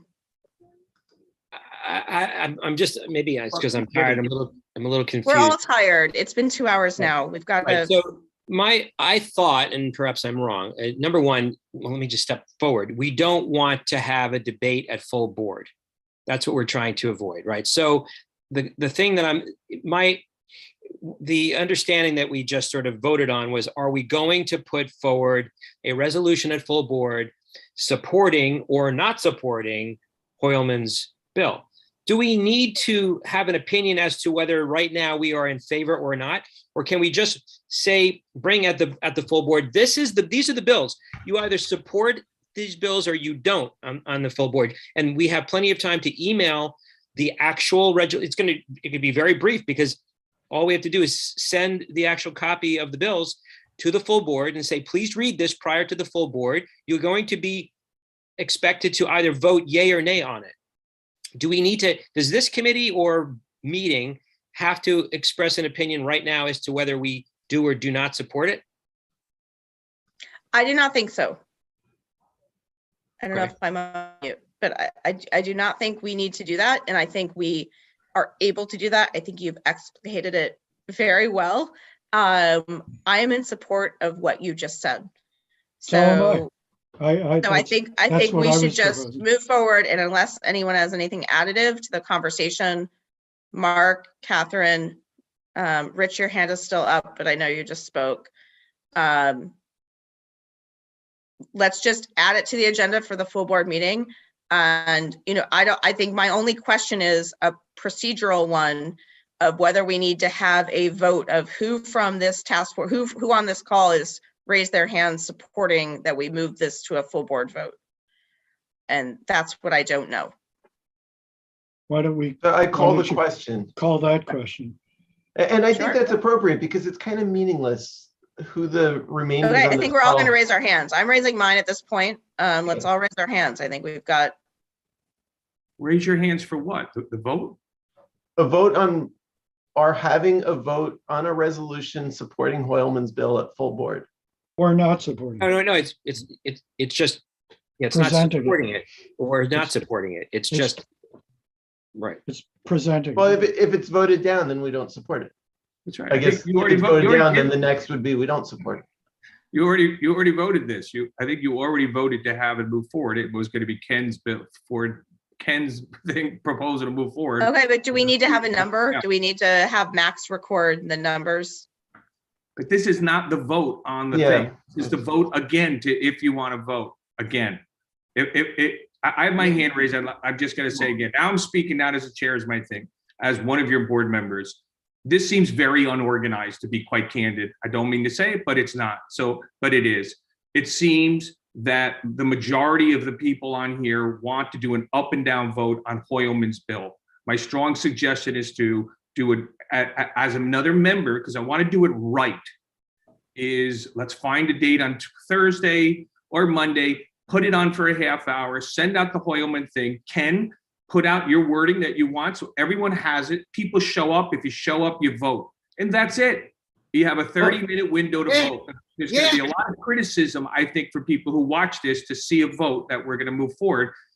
That's my opinion as another board member, what I would want to see come out of here, because I think you've done a lot of work, and this would not be putting, I think, a great apostrophe on what I think is work. Just take the extra meeting. I know everyone doesn't want to do it, but I strongly suggest you put a link to Hoylman's bill, you put an up and down vote, Ken. I would make it 3 sentences. We want to support this, and then we'll have people show up and vote. It should take 30 minutes. Everyone will read it, and then we will move forward in the full board, and we'll have a recommendation, and we'll make sure it's on the agenda. That's my opinion on what should happen as a board member. And I think we're listening to the chair now, and I think we should follow his directive. From the office's perspective, I tend to think that's actually a good idea. We can find the time. I will find the time. I'll move whatever we have to do that, and then to give us, the office, enough time to turn it around and put it on the full board agenda and post everything in time. if that's helpful, we can certainly do that. I'll bring up the calendar now, and then I can work with Ken and anyone else to get everything on my end and then distribute it as needed. Or you could do it at Could I- 5. You could do it 5 on Monday. You could do it 5:15 on Monday, which is an hour before Polly's meeting. Very common. How Yeah, about Thursday? there's time at the end of this week as well. I can pull it up, but there could be time this week too. So Like the Thursday, I could do Thursday. Yeah. But I just think One thing I said earlier. earlier, I mean, there are obviously a number of people very much in favor of allowing hybrid meetings, a number of people very opposed. I think that regardless, we should get a vote by the full board. So depending on who happens to show up whenever this meeting is, could sway the vote either for or against. I think This is what either I've been way- saying. This is why I think more meetings is. I mean, if you want to say technically it's supposed to be the task force members, I'm very uncomfortable with us. You're supposed to have task force members, and that's supposed to be the vote. If you want me to be honest, I'm trying to let you guys move forward. So what I was going to say is the chair does The have task the force members, prerogative. I that's know who's allowed to Elizabeth vote, did this. really. And then everyone's It's been done in the non- past that regardless of how a committee or task force votes, even if something is voted down, it's still brought before a full board.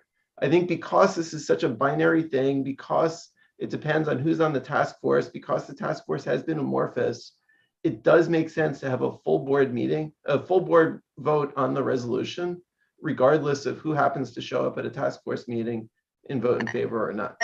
And But that's not the way our system works, right? I mean, we have committees, It we have has in the task past. force, we Right. vote. If they vote- Can we let That's, Elizabeth speak? again. Elizabeth is chairing the meeting. Can we let Elizabeth speak? I'm interested to know what Elizabeth wants us to do. no, look, I think we have had a lot of discussions. I know we want to get to a resolution on this and have something that's productive. What I would suggest is that it sounds like there is overwhelming interest in having a vote at the full board meeting. What we're voting on remains in question, and how we're going to do it also remains in question, because people have been coming in and out of the task force at various times throughout the course of the last 6 months. I think that's a good thing. I think it's good that we've had so much input from so many people. There are still 13 people on this call after 2 hours. What I would recommend is if we want to do an up or down vote on the legislation, we can do that. Do I think it's going to impact anything about how we resume in-person or hybrid meetings? Maybe, maybe not. What I think might be better is to do, a thoughtful conversation again on a resolution if Ken wants to bring it, and we do a conversation on Monday or with as much notice as we can, and then vote on it Tuesday, or we vote on it in May. The problem with voting on it in May is that we are running up against a deadline that is a legislative deadline about how folks are going to be returning, how the legislature is going to vote on something. So that's the conundrum we're in. So, I don't know what else to say, other than we've really tried with this task force. We've gotten a lot of community input. I wish and I hope we can relay that to our elected officials as they make their decisions on public policy. Right now, it doesn't seem like we're thinking about that. We're thinking about going and voting on whether we like these guys' legislation. And I'm not sure that's the best use of our time and all the time that this task force has put in over the last 6 months. Oh, Elizabeth, can I speak? Of course. Procrastination. Um, What are they talking about? Nobody is saying that this is the end of the work of this task force. I think it's probably just beginning. But as I keep saying, this is a threshold question. We're not going to be able to do hybrid meetings or anything other than in person unless we have the power to do it. I understand the concerns of a few people on voting on support of a bill that they haven't read.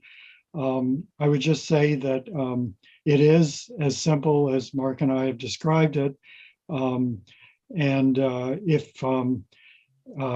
If you could vote for it, and then you could actually look at the bill, and if you decide you made a mistake, then you can, at full board, you can change your vote.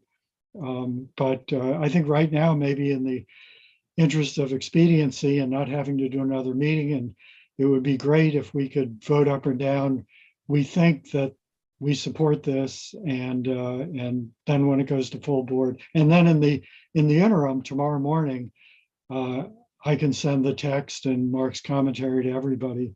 And yeah, I think we'll have Max do that, but just so that to be clear, Ken, you would like to have an up or down vote before the full board meeting that can then go to the full board meeting when we discuss it. Absolutely, no? And ideally tonight, so that we don't have to do another meeting. I think most of our hands are up for that. I mean, I feel like we've done that at this point. So I feel like we've done it. I don't know if there's any need for further discussion other than we will be voting on what you and Mark have thoughtfully come up with. That is the legislation, correct? That Senator Hoylman has come up with. And we will be voting up or down on that. And the question is, we do not have to have a meeting before next Tuesday night to address it. We bring it up and ask people on Tuesday night how they feel about it. And between now and then, Max and the board office does its best job to circulate all the relevant factual information so that they can make an educated vote on Tuesday night. Is that correct with everyone? If that's correct with everyone, I don't think we need to have any more discussion tonight, and we can just leave it. And we can work the task force, I and whoever else wants to join me, Ken and Mark, we can work with the board office to make sure that we are circulating the most accurate information so that people can make an educated vote on Tuesday evening. It can be added to the agenda for the full board. And I think we're done. I think that's what we want to do. Can somebody pull up what we're voting on? I'd like to see what we're voting on. That's what I don't think I even, what is the, do you have the? I think what we are voting on is support. Okay, yes. What is support our of this resolution? legislation. Ken, do you have the wording of the resolution that you want us to vote on? It's my resolution is to support what just appeared on our screen. So that's the wording of the resolution. Do you want there's red line. It's not the final, but it's the spirit of my resolution. What's the final. We as CB7 vote to support Brad Hoylman's legislation, amending OML. And I second, and I call the question. What is all the redlining on this? This is the red line is the old text that said, and is my screen big enough? It could be a little bigger. And we're not voting on this, right? We're voting on what we're voting to support this. So Ken, why don't you just? We're not voting to support it. We're voting to vote on it on Tuesday night. Whose red lines are there? Is that Hoylman's red lines or yours? We're not voting on it. We're voting on it. Ken, could you please put together some quick language that we are voting on, which is we here at CB7 choose to support Brad Hoylman's bill, whatever you want to say. I just want it for the record.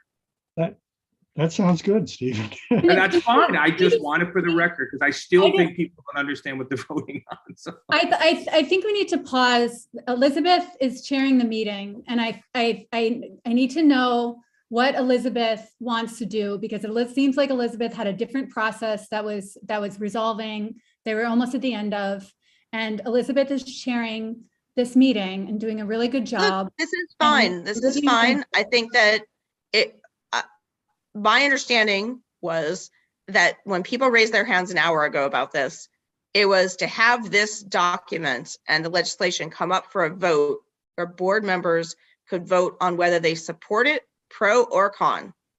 It was not a resolution in support of the Hoylman bill. And maybe I missed that. This meeting's being recorded. I'll go back and listen to see if I may have missed that. But my understanding was that it was going to be a discussion at the full board meeting. We spent a fair amount of time talking about other items that were going to be on the full board agenda so that we could have this for a robust discussion and debate, but that we moved to advance it. If people want to vote in support of this legislation, I'm happy to do that now. We can have it come forward as that at the full board meeting. I have What wording. changed is that we said that we need a vote coming out of this meeting. Yes. And we need a resolution that passed this meeting to vote on at full board. So I think what Ken said was fine. The resolution is that we at CV7 support Brad Hoylman's proposed resolution. Okay. I have even and we more- also said that we want an exact count of a vote, not just a hand raise, that we should have a vote at full board. I have slightly more elegant wording. Just one I sentence. hope it's more than slightly. Resolve that Community Board 7 supports the adoption of S7261 and A8155, which would permit public bodies, including community boards and their committees, to meet using the virtual platforms that they have been using during the pandemic, as well as hybrid meetings taking place both via electronic means and in a physical location. Again, could you add permit but not require? Sure. Yes. I second. And I call the question. And I'll stop sharing screen unless people still want it up. I would just note that document that you shown, I think, was from June of 2021. I just want people to acknowledge that. It's what I was forwarded that Yes. Mark had sent. That's fine. I'm just noting for the record that it was from June, a document from June of 2021 that is about to be discussed and approved. I vote for it whether we're casting votes or not. So my hand raise is a mock. Thanks everyone for their, I think most people are gonna raise their hands. I think we need to have a discussion about this and vote on it at the full board meeting. Apologies if this took a long time tonight, but if the question has been called and the hands are raised for people, we're in a virtual world right now, so. A full count. Is this the vote? Hands raised, Richard. This is how we're doing things now in the virtual world. So our hands are all raised.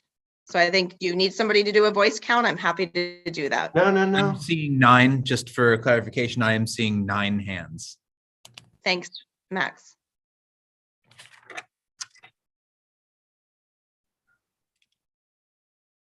You have to lower the hands now. You have to ask if anybody's voting against, which I don't think anybody is. Then you have to lower those hands. I have to ask if anybody's abstaining, which I am. And then you have to ask if anybody for cause, which I don't believe so, and that's a 0. So that's your vote, Max. I would actually like to abstain. I'm sorry for not being more clear with my hand. No problem, Catherine. We didn't get there anyone yet, but sorry, I'm getting a little tongue tied. I'll help you out, Max. I think it's 8-0, 2-0. I would like to do a motion to adjourn because I have to cook dinner. I want to say one thing here before you. You'll be able to. My kids are starving.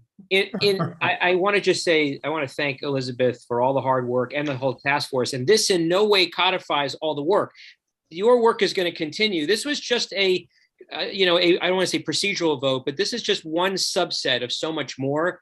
So Elizabeth, I don't want you to leave this meeting feeling like all the work over the last 6 months is just out the window. No, it's not that. I just, we're doing our best to try to organize this and treat everyone fairly. I think we've given everyone, my only regret about these task force meetings has been the lack of, as you said, Doug, I think at the beginning, was the lack of public participation. And I love seeing all of you, but I think we've done everything and we've responded to everyone's request to have more community input. And, it's like everything else. It's a small group of people who really care, who end up determining this stuff. And I hope that each of you are taking into consideration your neighbors and the people that you talk to and how they feel about these public meetings, and that we incorporate that into all these discussions. That's what I care most about for this task force. So I really appreciate everyone joining and staying on for 2 hours tonight. It means a lot. Question?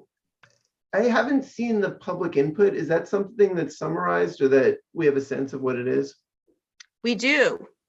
I'm happy to share it with you.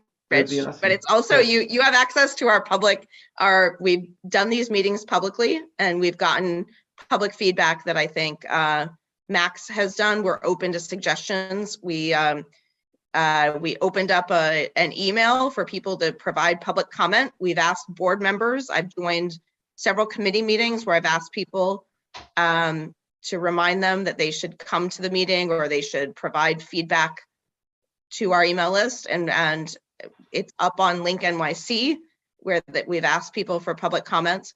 No, I'm saying I haven't any comment that hasn't been given at one of these meetings. If it's been emailed or otherwise, I haven't. I don't think it's been shared with me. So I'm just Has been curious. shared with. We're happy to share it. I think what we'll probably do on Tuesday night, in addition to the legislation, is we'll share all the public comment before the meeting so people can read through that as well.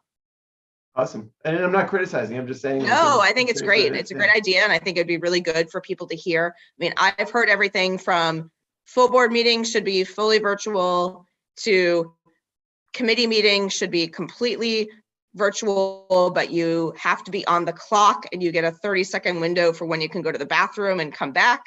I've heard every bit of feedback that you can possibly imagine from people both verbally and through our portals over email and over chat and other things. So it's been really instructive.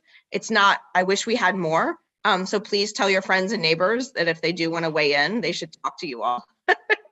And Rich, a lot of this, I just want to give you big thanks because a lot of the work on the technology side, even before the pandemic started because of you when we live stream meetings and did other things. And, you know, this is a logical progression in that, and it's not going to make everyone happy all the time, but they were things that you were really forward thinking about. And I appreciate your pushing me. And I have so many comments I could respond, but I know people want to get going. And it's like such a fruitful conversation. Let's all we could go have, enjoy but- our evening, but I just wanted to thank you in particular and Max for staying in the board office so late tonight. So